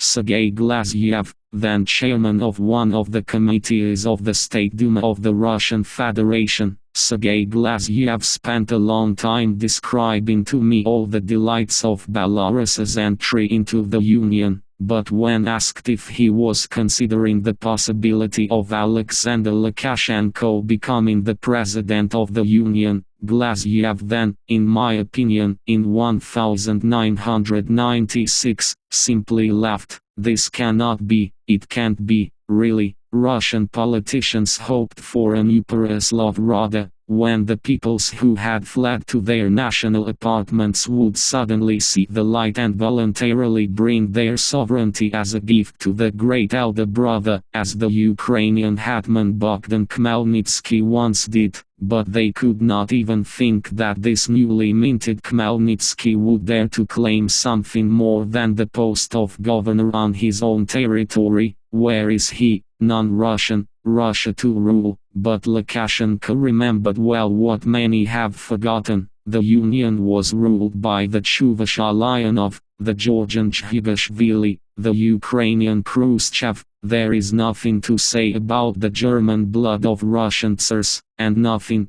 Russia and youth. Moreover, Lukashenko himself frankly said, Belarusians are the same Russians, only with a quality mark. Chapter 3. Between enemies and friends on your field, the attitude towards the newly minted integrator in Moscow was different, from all kinds of support to outright hostility. Among those whom Lukashenko almost immediately wrote down as enemies of integration, the first was, of course, Anatoly Chubais. Their clash became the most protracted and irreconcilable. In the end, they said everything to each other's faces. On the air of the NTV channel's program Freedom of Speech, it was a real duel. The first attack of Anatoly Chubais, we started together in 1991-1992, and we started from almost the same positions. I would even say, from a position when Belarus was a little bit, half a step ahead in relation to Russia, in terms of living standards, in terms of industrial development. We have chosen not exactly the same paths. We have been advancing these 12 years in different ways. We moved harder, more painfully, harder. You moved more smoothly. This was probably your advantage. But if today, to sum up these 12 years, the fact is that today Russia is the obvious leader. Today Russia is the leader in all basic indicators. In terms of gross domestic product per capita, it is 1.5 times higher in Russia than in Belarus. According to the average wage, 170 in Russia, 140 in Belarus. By the number of cars, refrigerators, televisions, there are 1.5 times more VCRs per inhabitant in Russia than in Belarus. As for inflation in Belarus, it will be 25% this year. In Russia it will be 12%. At least macroeconomics, at least take the ordinary life of a normal person. It is a fact. 480. Alexander Lukashenko retorted, I'll tell you, there was no Belarus at that time. It was destroyed. It was left without money, without pants, and, moreover, we were left without panties. we had empty shelves, we didn't even have a gram of gold and foreign exchange reserves, we didn't have any currency. We hurriedly created together with people who are now part of the opposition. We had nothing in the country. What half a step were we ahead of? If Russia had everything left abroad, property worth billions, nuclear weapons, which, according to the UK, were worth 5 billion, we handed over just like that. The cost of our ultra-modern nuclear weapons, which is now Russia's shield, I think, is covering us too. We took everything out there, gave it away. How many steps were we ahead? What are you talking about? Wake up, you say you're good. Tell me, it's not the money that 8 oligarchs have in their pocket today that characterizes the life of the people, characterizes the life of the people, even today. Perhaps, not so much the material condition, as you said, you passed and saw not only the European city of Minsk, you saw a calm city. People need peace of mind and the opportunity to earn money. 481, another blow from Anatoly Chubay. I'm not talking about the quantity, I'm talking about the quality of life. Russia is rising today, Russia is moving forward today. And not only in terms of financial parameters, but I repeat once again, in terms of the level, quality of life, and modern development in the 21st century. A gap arises, which, in my understanding, is the most important, most serious danger. This separation both in the economy and in the political system is the most serious obstacle for us to unite. It's holding us back. This gap must be overcome, and in order to overcome it, in my understanding, Alexander Grigorievich, Belarus should seriously think about its own strategy for the development of the state. Belarus should start moving in the direction where the whole world is moving, except for North Korea and Cuba. Give property to the people, remove the state's influence on the economy. 482. Lukashenko retorts again, people not only need money, people need peace of mind. Therefore, there is no need to say, give away property. To whom? To whom should the property be given? Give Anatoly Borisovich the power grids, generating power capacities. Give Miller property, Khodorkovsky, so you put him in jail. To whom will that property now belong? We gave you Slavnaft, Slavnaft. Now I can't figure out where Slavnaft is. Either, they say, British Petroleum, or TNK, or somewhere else. Yes, we don't have this question. Why give it away just like that? If it works, if it provides people today, and most importantly, maybe we would have experimented this way somewhere, but today we don't have as much gas and oil as you do. If we pierce somewhere, then we have nothing to patch this hole with. You now have billions flowing, you get them from the Lord God, from oil and gas. By the way, both oil and gas,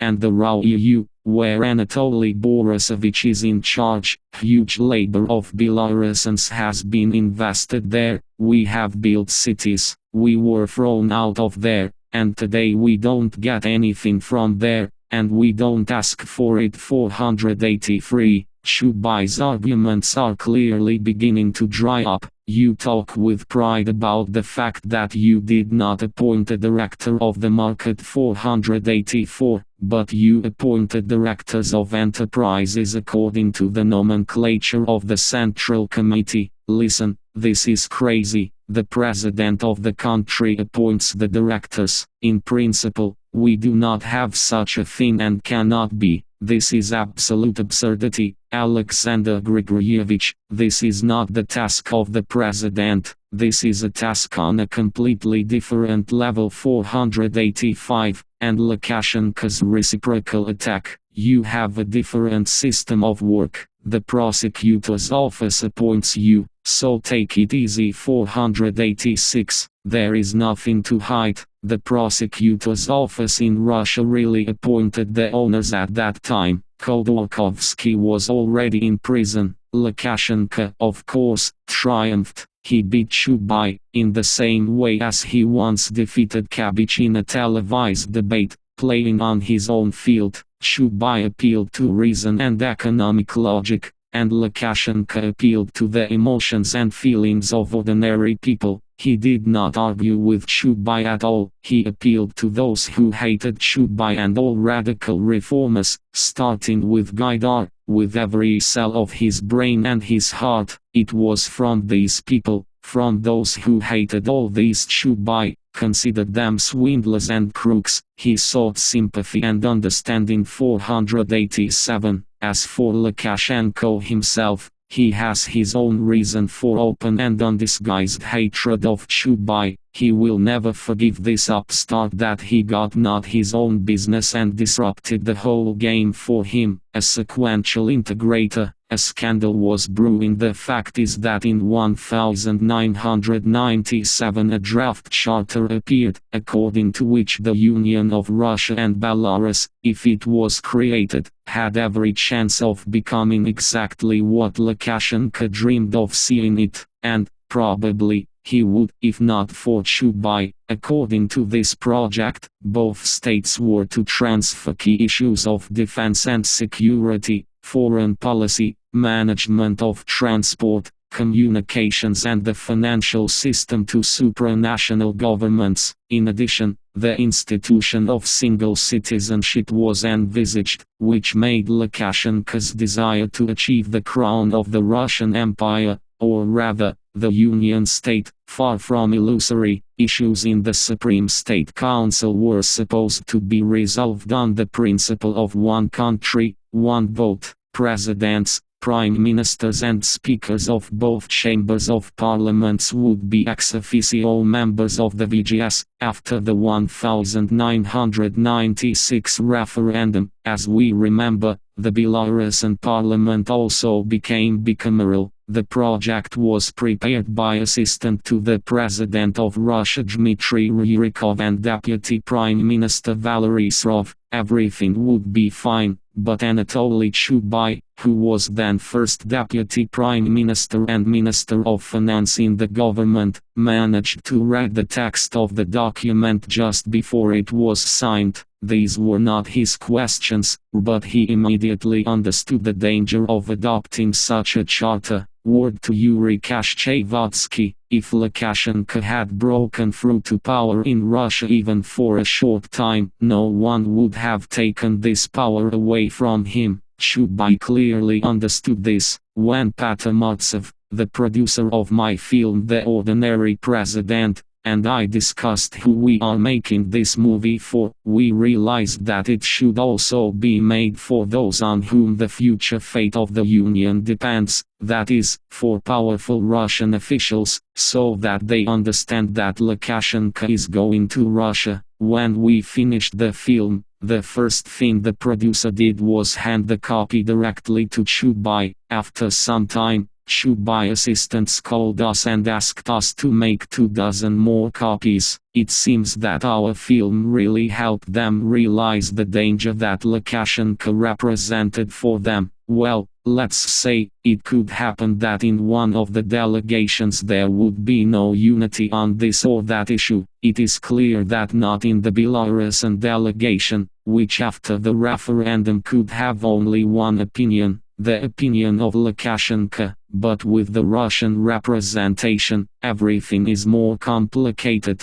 The year is 1997, the majority of communists in the State Duma, and their protege Gennady Seleznev is a speaker who clearly sympathizes with Lukashenko, and there are constant frictions between the Kremlin administration and the Federation Council. Lukashenko is also listened to there. In this situation, Boris Yeltsin could easily remain in the minority. What then? But the main mind was laid in another article of the Charter. It was proposed to rotate the chairman of the Supreme State Council every 2 years. Undoubtedly, if the documents were signed, it would be the President of Russia. Who else can be entrusted with the command of the United Army and the coordination of foreign policy? But 2 years later, the representative of Belarus, that is, Alexander Lukashenko, would have had a chance to steer, with all the ensuing consequences, until he receives the coveted nuclear suitcase, since the relevant powers have been delegated to supranational bodies, then be so kind as to,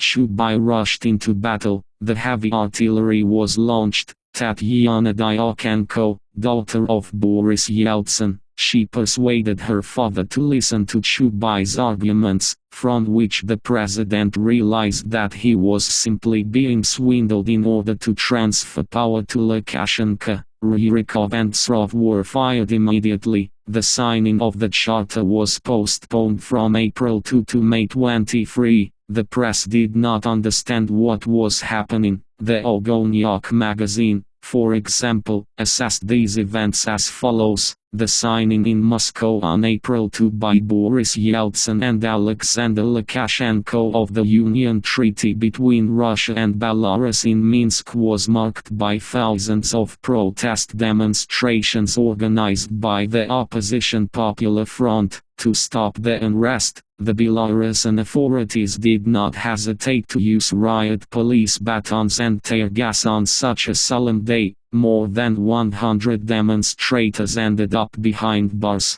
despite the demands of the press, led by NTV, who is irreconcilable to Lukashenko's policy and therefore deprived of accreditation in Minsk. The official Kremlin chose not to pay attention to the cruelty of the Belarusian policemen. Educational measures were limited to postponing the signing of the Charter of the Union to the end of May, and for this it was necessary to inform the whole country 488. That is, it all came down to the insufficient democracy of the Belarusian ally, because of which educational measures were allegedly taken 489, but Yeltsin himself, at the suggestion of Chubai, assessed the situation quite differently. He spoke about this in the book Presidential Marathon. This document was supported not only by the Speaker of the State Duma, not only by a huge number of Russian officials, it, already signed, lay on President Lukashenko's desk. A major international scandal was brewing. To correct the situation, I had to urgently involve my administration in the work. Lawyers have discovered a number of other egregious violations of the Russian constitution. I wrote a letter to Alexander Grigorievich, in which I asked to postpone the signing of the treaty in order to discuss its provisions nationwide.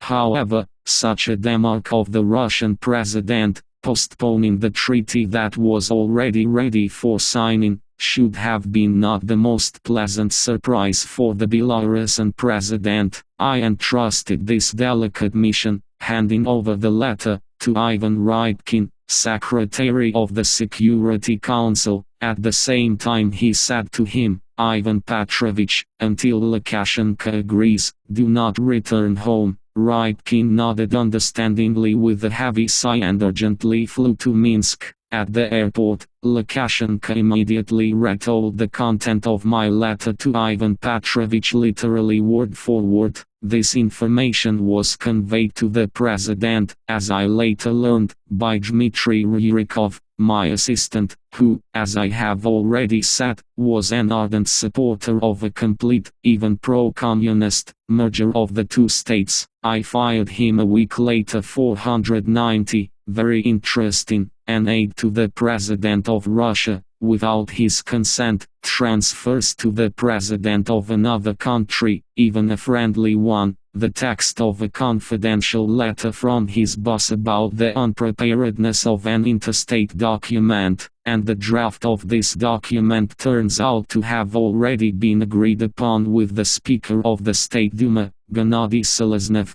and many Russian officials. No, it's not about the scandalous beating of the Belarusian opposition. When Yeltsin really read the document that he was offered to sign, he understood. The President of Russia was offered to hand over power to some Lukashenko with his own hands, and Lukashenko would accept this power with joy, and even cope with it, because he had someone to rely on in Russia itself. but, in the most annoying way, it jumped off. Lukashenko, of course, had information about who was to blame for the failure to sign the act that opened the way for him to the Kremlin. He generally has comprehensive information about what is happening in the Russian leadership, Vasily Leonov recalls. Before Lukashenko had to go to sign an agreement with Yeltsin, already initialed by Srov and Primakov, I was in the Kremlin with Chubai assistant Nikolai Letnikov. He is my fellow countryman,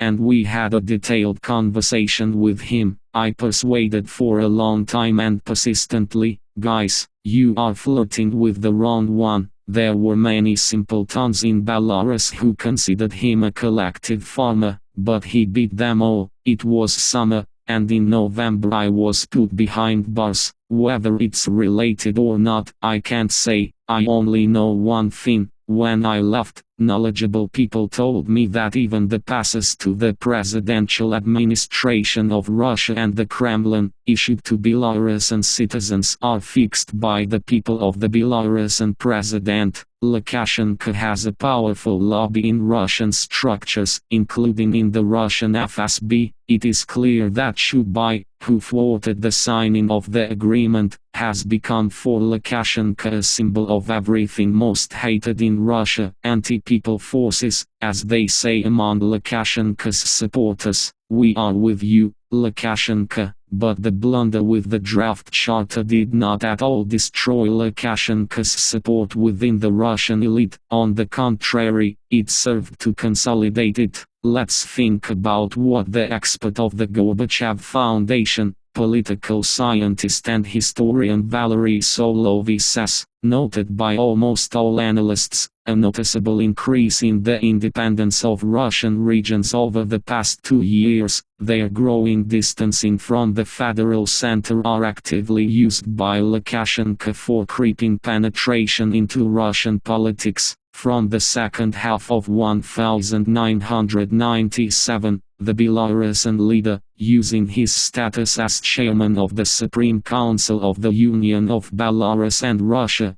began to establish direct contacts with the leaders of the Russian regions, bypassing Moscow. To date, Belarus has concluded agreements and is already cooperating with 50 Russian regions. And during Lukashenko's trips around Russia he was greeted everywhere with enthusiasm. There is no need to say that Lukashenko's regional policy, in addition to the economic one, also has a distinct political dimension. 491. Now everyone who was against Chubai, against the market, against democracy, against Yeltsin, saw their support in Lukashenko. It has become a symbol of struggle, and an instructive example. Vladimir Zhirinovsky, leader of the Liberal Democratic Party. I think that this is not only the most suitable president for Belarus, but also for all our former republics. If everyone in the CIS followed the path of Belarus, for Lukashenko, we would be better off. 492. Pavel Borodin, State Secretary of the Standing Committee of the Union State of Russia and Belarus. The day will come when all the republics of the former USSR and, possibly, the countries of Western Europe will join Russia and Belarus. As for Alexander Lukashenko, ignoring him is a thankless task, because the Belarusian president is driven by the hand of God. And here are the outpourings of the editor of the newspaper Zavtra, Alexander Prokhanov, who appeals to the governor of Primry, Yevgeny Nazdratenko, who is in conflict with Yeltsin. Yeltsin created a bastard federation, where the regions and the people living in them are divided into forever poor and forever rich, on injecting and fattening, on those who plow, dig, fight, and everything that has been worked out to the penny floats into the Chubai treasury, and on those who trade, intrigue, rip off the country like sticky and keep asking and asking for trouble-free Chubai subsidies, and at the same time, it mows down, who is on Turkey, who is on Germany. Nazdratenko demands a fair federation, without stepsons and favorites, where Russians are not third-class citizens,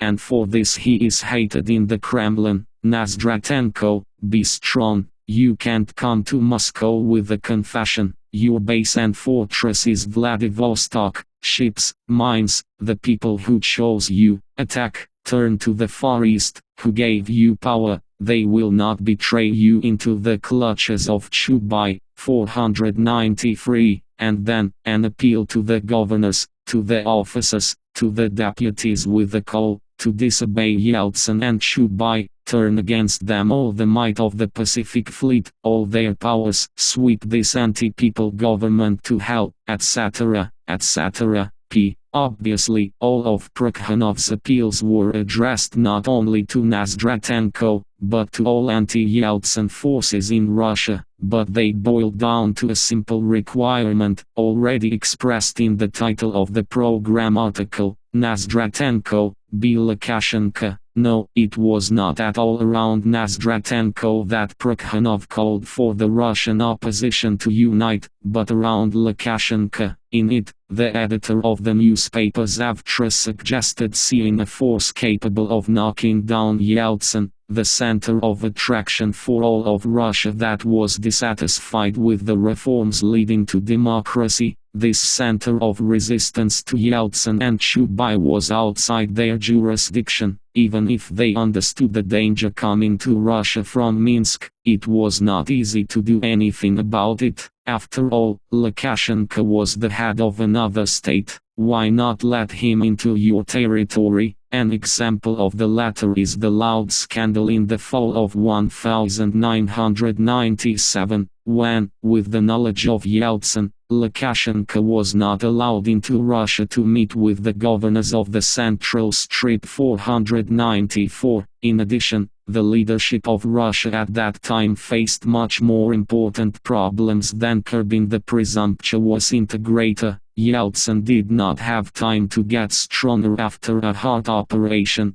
and here also tendencies began to appear in the economy, inevitably leading Russia to the default of 1998. So the Russian leadership was not at all up to Lukashenko. Prokhonov's call was heeded by some. In any case, when in 1998 Lukashenko stopped in Vladivostok on a flight from Nagano to the Olympics, the Russian Navy saluted him at a specially arranged parade, and Lukashenko behaved like their president, with dignity and awareness of his own strength. No matter how he swore allegiance to Allied ideals, no matter how friendly he was with Yeltsin, he always, as soon as he came to power, he sought the support of those who opposed Yeltsin, and willingly welcomed them at home. Zhirinovsky and Zyuganov, Ryzhkov and Late, Rokhlin and Prokhonov himself came to see him. Lukashenko found a common language with each, convinced everyone of the similarity of their positions on the issue of integration and the common future. Of course, when the audience ended, some of the guests got the opportunity to resolve financial issues. Everyone knew, if you advise the Belarusian side of an honest and decent partner in the person of one or another Moscow banker, that percentage of the deal will be returned to you, for the election campaign. And maybe not only, if you lobby for the supply of a large consignment of oil, you will also receive your share. Favored by the main Belarusian dictator, the distinguished guests returned home in high spirits and unanimously sang of life in Belarus. In Russia, they enjoyed influence, had their own sources of information in the Kremlin, and could share this extremely useful information, including warning their Minsk friend about what was being planned in Moscow and what threatened him. In fact, the Russian opposition quite consistently paved the way for Lukashenko to the Kremlin. The point was small, so that Yeltsin himself would finally understand. He had no other choice but to appoint Lukashenko as his heir, and not in Russia, but in a United States, New Year surprise, the idea of waiting until the old man matures was not unpromising for Lukashenko. Of course, Yeltsin's entourage conscientiously tried to prolong their own political life. Suffice it to recall how Yeltsin's chief bodyguard Alexander Koshakov and his allies tried to disrupt the presidential re-election in 1996, but after that election campaign, Yeltsin underwent a serious heart operation and realized that it was better to think about a successor than to dance again in youth discos, demonstrating the presence of gunpowder in powder flasks. To this he was pushed by various groups around him. Here the leapfrog began with the change of prime ministers. Lukashenko was not formally concerned with this fuss. In general, he was a citizen of another state. He calmly looked from the side as Chernomyrdin was replaced by Kiriyenko, who looked like a sensible boy, and that pensioner Primakov. None of them could compete with him, and the point is not their lack of charisma, but the fact that the successor is chosen so that he is strong, he could withstand any pressure without surrendering his political fodder, and that he will last for a long time. Kiriyenko had no power, and Primakov did not come for long and did not at all intend to provide any guarantees to the camarilla of Berezovsky and Mamet. Rather, on the contrary, he made it quite clear that after Yeltsin left, their troubles would only begin. Lukashenko could wait calmly. The plan was worked out: the creation of the Union State of Russia and Belarus, the introduction of the posts of president and vice president. If my rating is high enough, then for sure there will be people who want to nominate me for this post. If not, then why am I going to run? Lukashenko said. Earlier, in an interview with Interfax, Lukashenko said that during a meeting in the Kremlin with Boris Yeltsin on April 28, 1999, the Belarusian president offered the head of the Russian Federation to head the union if the plan of radical unification was approved. At the same time, Lukashenko assigned himself the role of vice president of the said union 495. He de facto agreed to be the second person under Yeltsin, says Gennady Grushvoy, but with two reservations. The first one was said aloud: there should still be a rotation. The second was implied and read in one of Lukashenko's proverbs: Yeltsin is 80 years old, he will soon leave, and then I will be the first. Yeltsin was not going to go so far at all and persistently continued to look for someone who could provide him with a quiet life after his resignation. So Primakov was replaced by Stepashin, and Stepashin by Putin, and this did not alert Lukashenko in any way. Everyone who knew Yeltsin, distrustful, harsh, domineering, was convinced that he would never dare to part with the presidency, because he would not believe any of his close associates. But Yeltsin made up his mind. Instead of a New Year's address to the Russians at the end of 1999, Boris Yeltsin announced his voluntary resignation, and he introduced his successor, Vladimir Putin, to the people. The decision on the successor and the transfer of power to him was prepared in the strictest secrecy. From the bewildered faces of the leading TV news programs, it was clear that not a single source in the Kremlin had blabbed. History does not yet know such an unusual resignation of the head of the largest state, on the eve of the new millennium. A timely, simple, and at the same time extremely effective exit from the Kremlin will undoubtedly remain an important and interesting precedent in history. 496. Lukashenko could only bite his elbows. He understood Putin would be elected president, and the whole game would have to start over, if you have to at all. Chapter 4. Rivals. Incomprehensible person for Lukashenko. The election of Vladimir Putin as president of Russia meant the end of all hopes. It's like, remember, Ostap Bender, they took the girl right out of the stall. Lukashenko was supposed to be the president of all Russia, and Putin became him 497. In Putin, everything turned out to be incomprehensible. It was easy with Yeltsin, a former party leader, whom Lukashenko saw dozens of, and even with the guilt complex, which was convenient to play on. Despite the difference in age, Lukashenko and Yeltsin had much in common. Both came to power from the opposition. Both were elemental politicians who initially drew strength from the social ranks, who did not want to submit themselves to any rules whatsoever. And here, this short man with a melancholy expression and talking jaws frightened him. So frightening is only the combination of the letters KGB, which caused almost animal horror in every Soviet Belarusian,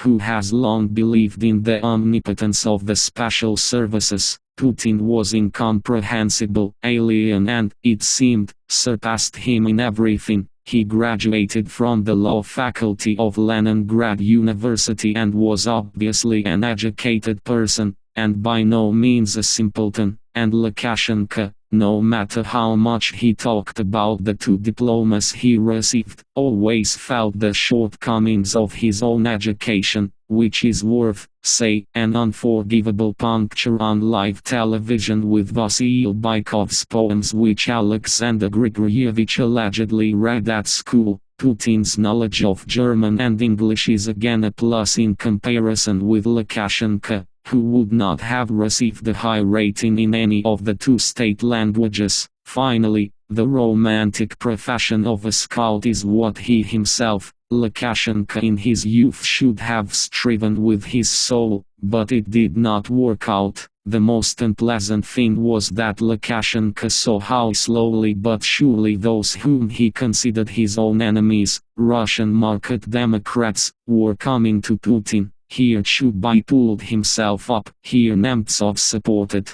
here they are, following Putin, began to master the jingoistic rhetoric. Well, we will wet everyone in the toilet, especially Chubais. Putin was emphatically stingy with words, spoke extremely thoughtfully, calmly, and those unflappable, almost unblinking eyes. Lukashenko, accustomed to playing with his interlocutor, throwing him what he needs, immediately lost with Putin, because he did not understand what he would like. Vladimir Putin was, perhaps, just as unpredictable as Viktor Goncha once was, for all their outward differences, and this similarity could not but disturb Lukashenko. This was evident, simply did not know how to behave with him. Although the appearance of such a rival stimulated him, it would seem, to the impossible. The fact that in recent years the appearance of the president has changed dramatically for the better has been noticed by almost everyone. However, the most surprising thing is that this did not happen gradually, but in one day, on September 8, 1999, during Putin's first visit to Minsk as prime minister, Alexander Grigorievich appeared in a new image. Back in August, Lukashenko combed his favorite tuft of hair and disheveled mustache, resembling two bundles of hard straw, and already on September 8 he went out to the cells elegantly dressed and immaculately trimmed. 498. Film director Yuri Kashchevatsky shared his observations on this subject with me. In the conversation, Lukashenko constantly turns away from Putin, as if moving away from him. He always tried to get closer to Yeltsin, but distanced himself from Putin. Now, using an example, I will explain what I am talking about.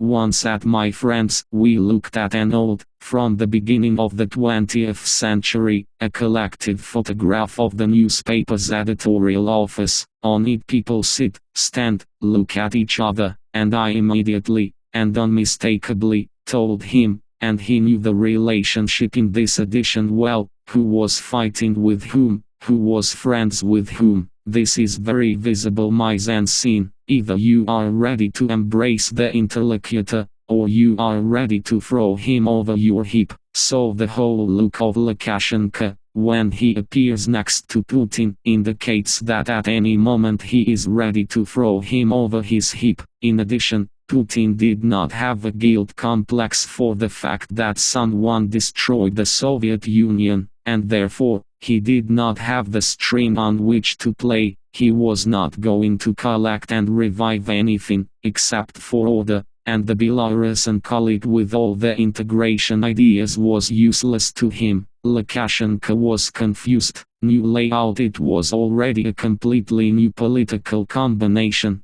Putin's Russia and Lukashenko's Belarus. Yeltsin got almost everything he could from the initiative with the Union, both in the foreign policy sphere and in domestic policy. 499. Pursuing his own goals, Yeltsin, before the scandal with the draft charter, by default agreed that Russia and Belarus were equal in their union. Yeltsin drew the Belarusian card every time, based on the internal Russian political situation, says Sergei Kalyakin. For Putin, relations with Lukashenko do not determine his political future, and therefore he is much less dependent on Lukashenko. Putin immediately behaved not as a leader, not as a unifier of lands, but as a manager, called upon to restore order in the economy, received from his predecessor in a very unattractive state. Naturally, he initially had a different vision of integration and a different assessment of achieved.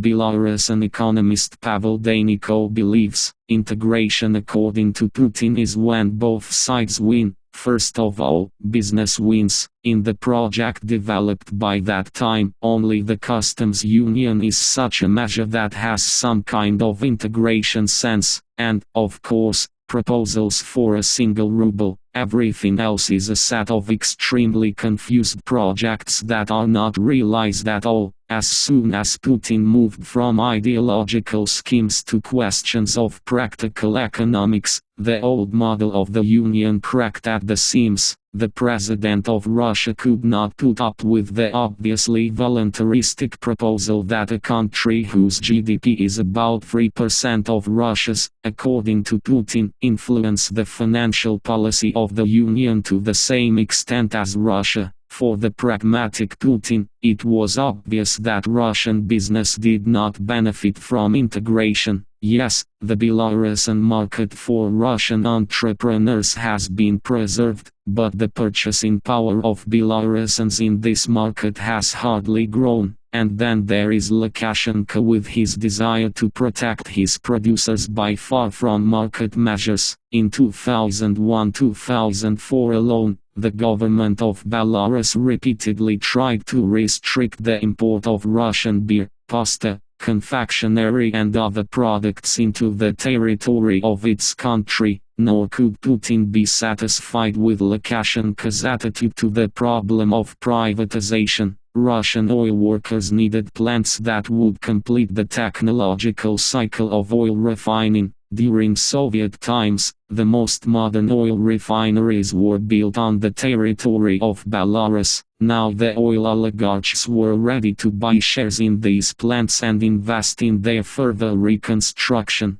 But Lukashenko, as we remember, did not go for this, although he constantly hinted that he was ready to do this, subject to a number of vague and contradictory conditions. The same with the pipe, as the gas pipeline from Russia to Europe, owned by Beltransgaz, is called. Lukashenko stubbornly insisted that the pipes lying in the Belarusian land, the compressor stations serving them and the related infrastructure cost $5 billion, and this despite the fact that the assets of the entire Russian Gazprom were estimated at only $16.5 billion. In addition, Lukashenko seriously complicated the situation within the SIS. This was obvious to every unbiased observer. Edward Aydin says, Lukashenko, it seems, has not managed to establish relations with any president in the SIS. This hurts trade, and that means the economy of the country, President of Uzbekistan Islam Karimov, for example, simply put a bold cross on Belarus after one cotton story. I knew a man who literally saw this cross on a map. You can still justify with anything why they don't accept us in the West, but our loneliness among the CIS countries is inexplicable. After all, a visit by the president once a year to 10 states and receiving their leaders on return visits could not only become a violent imitation of international activity,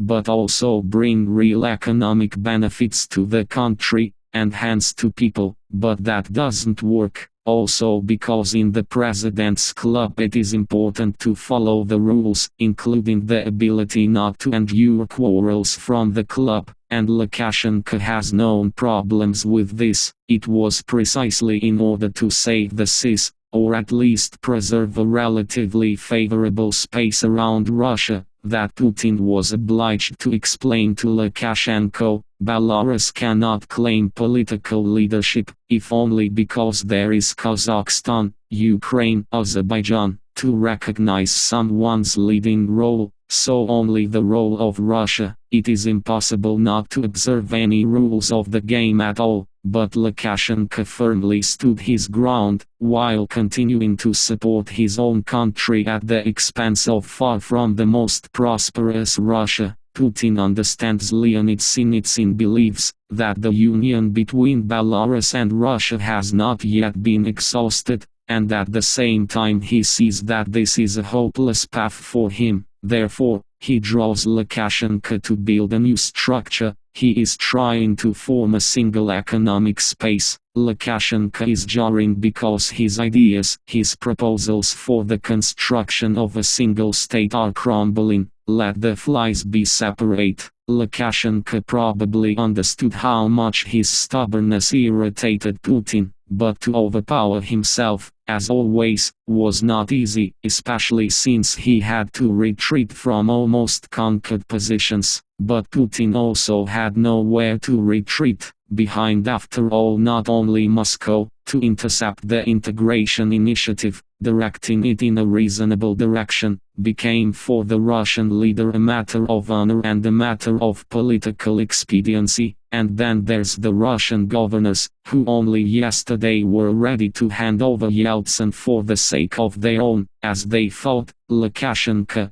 closely followed the confrontation between the two presidents. Their conflict manifested itself in full measure after Lukashenko was re-elected in 2001 for a second term, which Putin did not interfere with in any way. On the contrary, when alternative candidates of pro-Russian orientation were not registered, he even gave the go-ahead to Russian TV channels, which immediately began to describe the delights of Belarusian life, thereby convincing voters to vote for Lukashenko. In return, Putin had the right to expect, so to speak, courtesy in return. At least everything is the same, in agreement on the participation of Russian companies in the privatization of Belarusian oil refineries. But, as already mentioned, Lukashenko did not agree to this. Then, meeting with Lukashenko in St. Petersburg,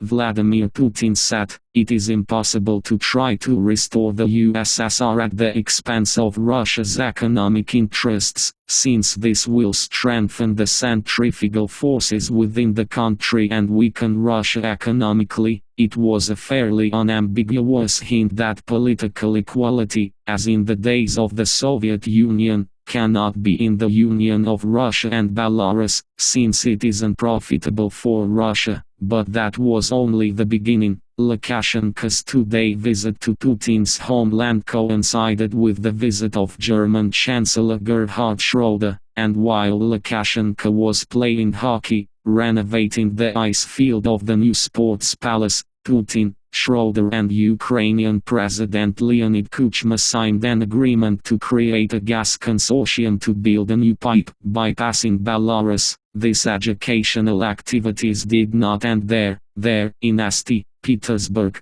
meeting with employees of one of the medical centers, Putin again drew attention to the fate of the Belarus and Russian integration and made a much tougher statement: there should be no legal husks and porridge that we will not be able to deal with later. It is necessary that our partners understand for themselves, decide what they want. Let's not forget that the Belarusian economy is 3% of the Russian economy. It should not be that, on the one hand, the right to veto everything, but also demands for all. We should also have the right to veto then, and we need to understand what we want, what our partners want. Cutlets separately, flies separately should be. It is obvious that by cutlets Putin meant those economic preferences that Belarus received as a result of allied relations with Russia, and the role of a fly was assigned to Lukashenko, with his annoyingly imposed unifying concepts. It's a shame, of course, but this is far from all that Lukashenko had to listen to. Immediately, Putin publicly asked a number of questions. What exactly does Lukashenko mean when he talks about the continuation and development of integration? What is his goal? How will this be done legally?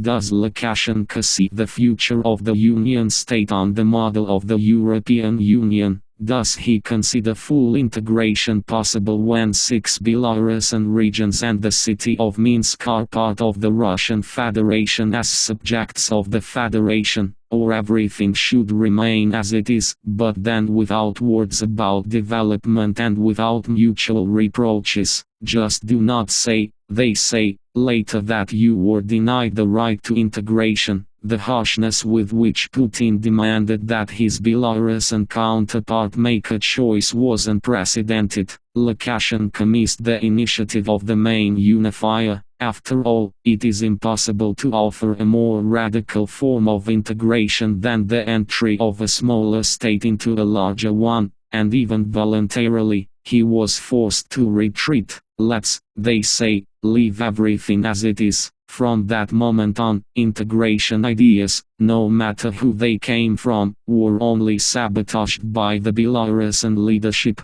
Thus, it was the Belarusian side that thwarted the agreements reached under Yeltsin on the introduction of the Russian ruble as a single means of payment on the territory of the Union of Russia and Belarus. It was supposed to begin its circulation in Belarus on an equal footing with the Belarusian ruble from January 1, 2,005,500. Once Sinitsyn told me about how they, at the dawn of integration, discussed its prospects with Lukashenko, and we came to the conclusion that we should follow the integration path as far as possible, and then turn around and walk back. It seems that after Putin's statement about flies and cutlets, Lukashenko realized that he had reached the end of the road. He ran into a wall, and he had no choice but to turn around in an offended way and go back. Even Lenin and Stalin did not think of splitting up the republic and including it in the USSR.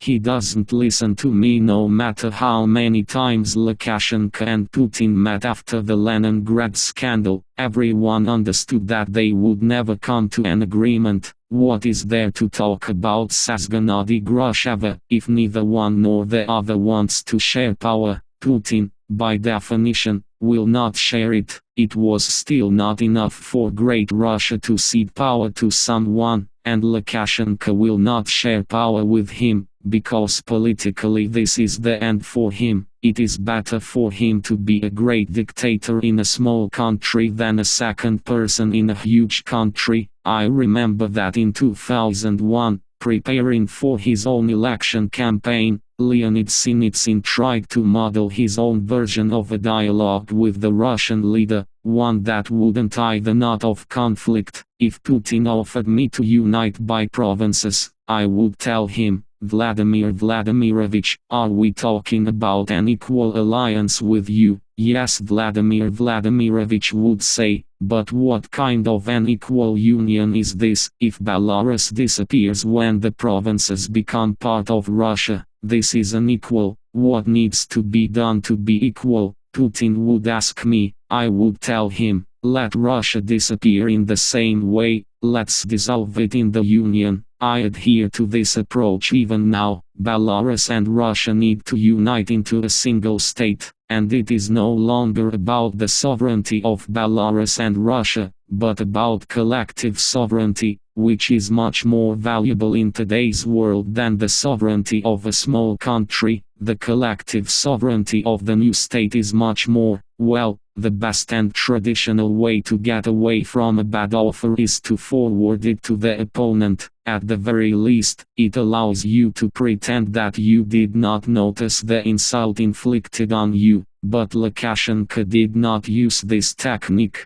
The point was not at all in the choice of the most acceptable variant of Union unification, but in the insulting nature of the very formulation of the question, and the main insult that Putin inflicted on him was contained in a publicly expressed suspicion: you are not coping, you are afraid of responsibility, you are trading in the sovereignty of your country, and therefore you are advocating integration. Then come along with your whole country to us, and we will relieve you once and for all of all responsibility. Stanislav Shostakovich says. Putin, as it were, clearly indicated, I don't respect and don't perceive you as a person, and I like your policy, we support it, it is pro-Russian, crawl further on your belly. We will tell you which road to crawl on if you try to move a little bit in the wrong direction. The insult is all the more offensive because Lukashenko considered himself no less a major political figure than his offender, and, admittedly, he had enough reason for this. Even ill-wishers note this. Despite the diversity of the territories entrusted to them, really,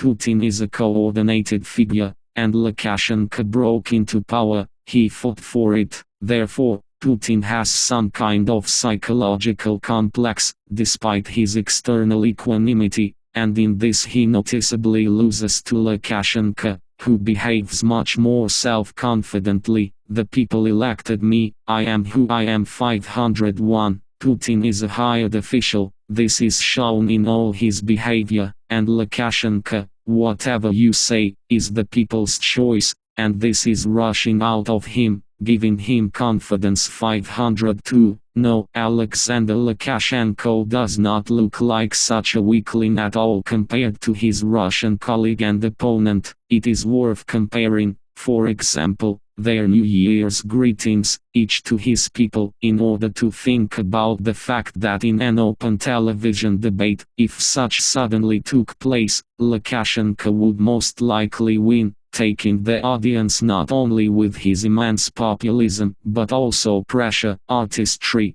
soulfulness and all that is commonly called charisma. So, despite excellent restraint and skillfully concealed annoyance, it is not at all easy for Putin to communicate with Lukashenko. Edward Idin says, Putin inherited our Lukashenko, almost like an internal Russian problem, like Berezovsky and Khodorkovsky, but Lukashenko is neither to be expelled nor imprisoned, and Putin cannot beat him, neither on the scale of personality, nor on foreign policy circumstances. Yeltsin could, because he was a charismatic, cooler than ours, and Putin is simply not able to, so he imitates the appearance of communication, without engaging in dialogue. So not only Lukashenko distances himself from Putin, as director Kashchevatsky noted, but Putin also constantly shies away from Lukashenko, and quite defiantly switches his attention from him to more suitable and worthy objects. So, in July 2004, Putin was invited to take part in the celebrations on the occasion of the 60th anniversary of the liberation of Belarus from the fascist invaders, but he arrived in Minsk for only a few hours,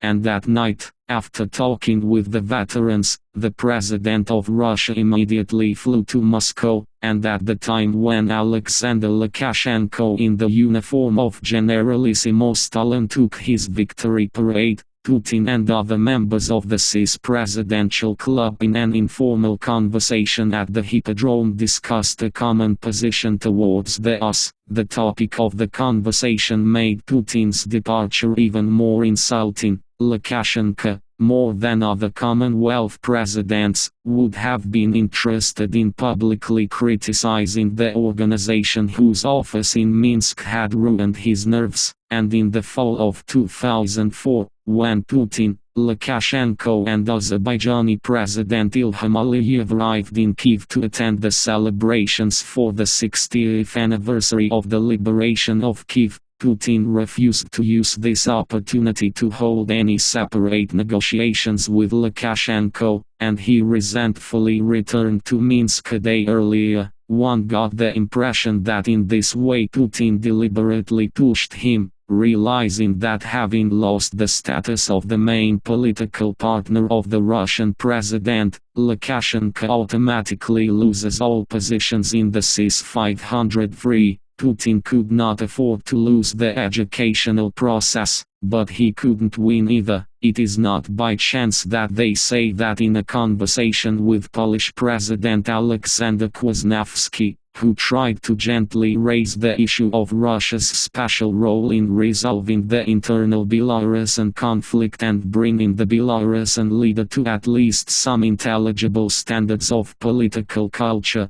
Putin was forced to admit, "He doesn't listen, we will not bow our heads," saying that, they say, Lukashenko does not obey him. Putin actually recognized the defeat of the tactics of exhortations in relation to a politician who recognizes only force, but even with the use of force, Putin, unexpectedly for everyone, lost. Despite all the political tensions, including in the personal relations of the two presidents, Belarus continued to receive gas much cheaper than Ukraine, Poland or Lithuania. If there was not enough money, the Russian central bank almost unquestioningly issued a loan to the Belarusian government to pay off the debt. The release of gas to Belarus at domestic Russian prices was linked in the Union Treaty with Belarusian obligations to sell Russia a block of shares in Beltransgaz, which the Russian side has repeatedly reminded of, when Minsk continued to name a price that was obviously unacceptable.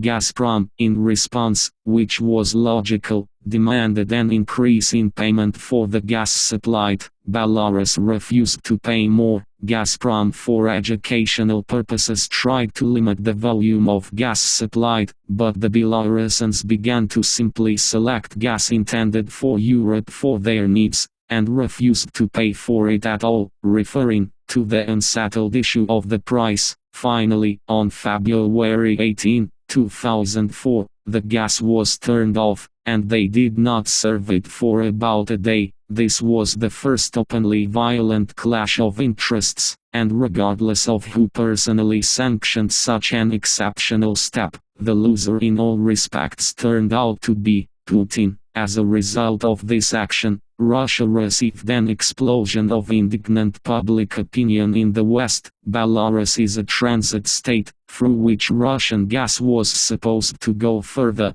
to Poland, Lithuania and Germany, and gained a reputation as an unreliable partner in such a strategically important matter as the supply of gas. The bloody offended Belarusian consumers were also outraged by the treachery. After all, on Russian TV channels they were not told about what a bad president they have, but about the fact that Belarusians do not pay for gas. But the Belarusians were the ones who paid. Both the population and enterprises in Belarus pay for gas quite regularly. Naturally, such a reproach was perceived by everyone as deliberately unfair and insulting. Lukashenko could only play along with this indignation, which he did, saying that only a terrorist in such a frost can turn off the gas to the fraternal people. The terrorist is Putin. It turns out that yes, and Putin's rating in Belarus has crept down, and Lukashenko, as always, earned good points. During the gas war he behaved masterfully, confidently gaining political capital. He gave commands to his government publicly, with broadcast on television. It is necessary to conclude an agreement on Putin's terms. We will pay this money, we will collect this money, taking it from the Chernobyl victims, from those who rotted in the trenches. We will take away these $200 million and remove this problem. In this way, we will no longer be manipulated and blackmailed. Here, they say, what Putin has brought us to. Already the benefits from Chernobyl victims and veterans have to be taken away in order to pay him off. But this is not enough. Alexander Lukashenko noted that with the rise in gas prices for Belarus, it will become much more difficult to sell Belarusian products to Russia. Belarusian products on the Russian market are becoming uncompetitive. Thus, this action is aimed at destroying Belarusian enterprises that have just risen from their knees. 504. This is where the treacherous blow appears to be directed, but nothing. Belarusians are no strangers to hardships. We will survive the gas problem, but if someone in Moscow thinks that the Belarusian people will bow their heads, this will not happen. People, look, they want to put us on our knees and subdue us. They won't succeed.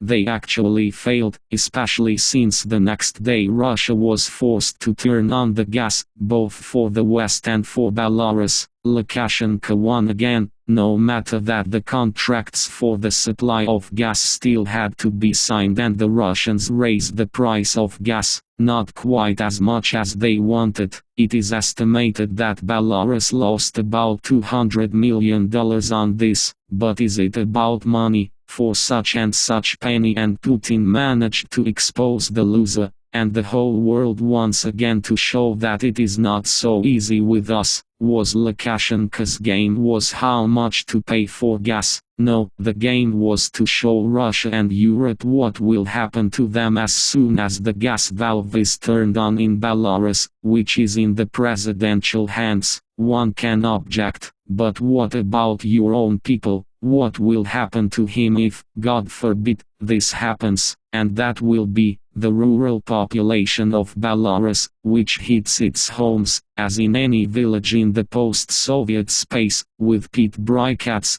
coal and wood cuttings, simply will not feel anything. And for Minsk, as the most opposed to Lukashenko, this is even useful. Yuri Kashchevatsky says, if the heating pipes burst in the houses of Minsk residents, imagine what kind of mobilization would begin and how good Lukashenko would look, who, together with the people, would emerge from this catastrophe. Not without reason. After the gas scandal, Lukashenko dismissed the head of Beltransgaz, Pyotr Patak. According to rumors, which I personally believe, he was fired precisely because he refused to unfreeze all the heating in Minsk during the gas war. Well, it is easy to believe in such rumors, because the motive is clear. You will go to any lengths to amass political capital and annoy the enemy by publicly blaming him for responsibility. Lucky again. Increasingly, it seems that Putin is not up to the task of dealing with Lukashenko, also because Lukashenko is always lucky. Here Russia wants to raise gas prices and goes to the power reception, but Europe is standing up for Lukashenko. Have the prices been raised yet? But right there, the conjuncture of the world oil market develops in such a way that in the same Russia there is a lot of free money, for which Russian consumers rush to buy Belarusian goods. Lukashenko spoke out loudest of all against the bombing of Iraq,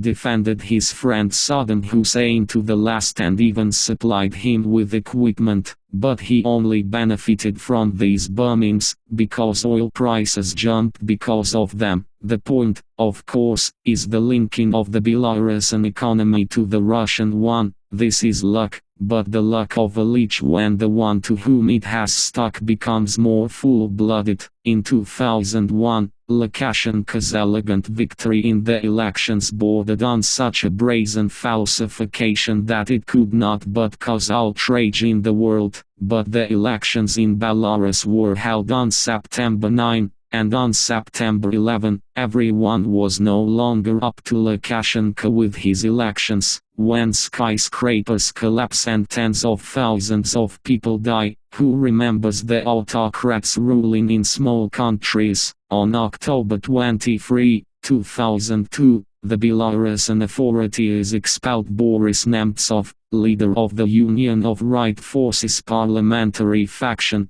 and Irina Kakamada, vice speaker of the State Duma, who had arrived at a conference on Russian-Belarusian integration. Nemtsov is accused of trying to smuggle counterfeit currency into Belarus, and he was led by the Belarusian special services, as he claims, already in Moscow 505. This is unheard of, since it was not about ordinary citizens, but about the most famous politicians and parliamentarians of Russia. The scandal could grow, but this story was forgotten by everyone after 2 days. A tragedy began with hostages taken by terrorists during the performance of the musical Nordost. When the muzzles of machine guns are aimed at innocent people, who cares about the exiled deputies? After all, they are still alive. 506 lucky. However, we will return to the topic of his luck in the last chapter of our book, whose model, why, despite all the antics of Lukashenko, Putin never criticizes his policies, and even the questions of journalists on Belarusian problems are diligently rejected, transferring them to a neutral track. He is asked how he feels about Lukashenko's intention to be elected for a third term, and Putin in response that he personally is not going to change the Russian constitution, and so on, but always without criticism. After all, like no other head of a European state, he would have quite legitimate rights to this. Well, for example, the Union Treaty implies equal observance of human rights in Belarus and Russia, and Belarus has enough problems with this. Why no criticism, never a word? Is it because, as a politician striving for complete, if not authoritarian, power, Putin is forced to repeat the path of Lukashenko step by step? After all, wherever an authoritarian regime is established, even in Chukotka, even in the Pampas, it always implies the whole gentleman's set, control over the media and civil society in general, control over financial flows, control over territorial self-government, or simply its abolition. Neither Lukashenko came up with anything here, nor Putin, nor Duvalier in Haiti. At first, Putin took away the media from the oligarchs, not only forced Gazprom to crush NTV, but also destroyed political pluralism in television and in the press in general. We went through this in Belarus. Putin's next step was the redistribution of property, of course, in the interests of the state. As he understood it, the wrong owners lost their property, while the correct ones, that is, the state headed by Putin and those who support him,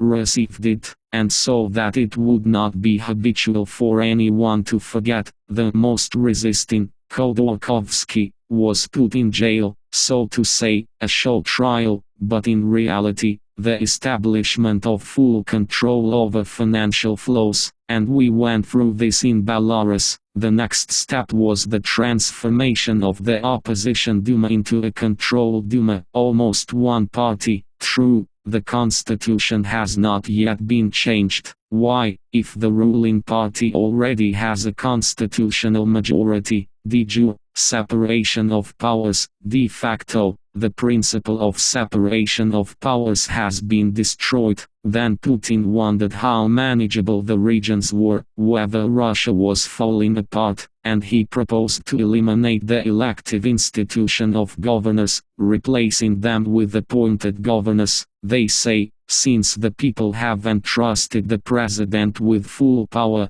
please entrust him with appointing local authorities as well. True, He was late with this. Lukashenko decided this issue at the very beginning of his first term, and not the second, like Putin. Such a similarity of paths even gave rise to suspicions of a somewhat paranoid nature in the ranks of the Belarusian opposition. Is Lukashenko not a protege of the Russian special services, who deliberately imposed him on Belarus in order to use the Fraternal Republic as a testing ground for their managerial experiments? No, Lukashenko is too independent a figure to serve anyone but himself. Another thing is that he, as a pioneer, is offended. After all, everything that Putin does, Lukashenko did in Belarus much earlier, and he did it frankly, without playing any liberal games, without currying favor with civil society. So why was he needed at all then, this very Putin? Why did the same Yeltsin not understand that he, Lukashenko, could implement the program faster, better, more reliably? The public and rather often heard comparisons between Putin and Lukashenko seem to be unpleasant for both. After all, Lukashenko cannot help but wonder, why does this West forgive Putin everything if he does the same thing as me? But Putin also has the right to ask, why do they always reproach me as if I imitate Lukashenko? I'm not going to use up power. So sometimes you want to break the mirror if you don't like your own reflection. In general, in relations with Lukashenko, the Russian president turned out to be a hostage of circumstances. He can no longer completely abandon Lukashenko's idea of a union of two states, but he does not dare to publicly dissociate himself from his counterpart, apparently hoping everything is not forever,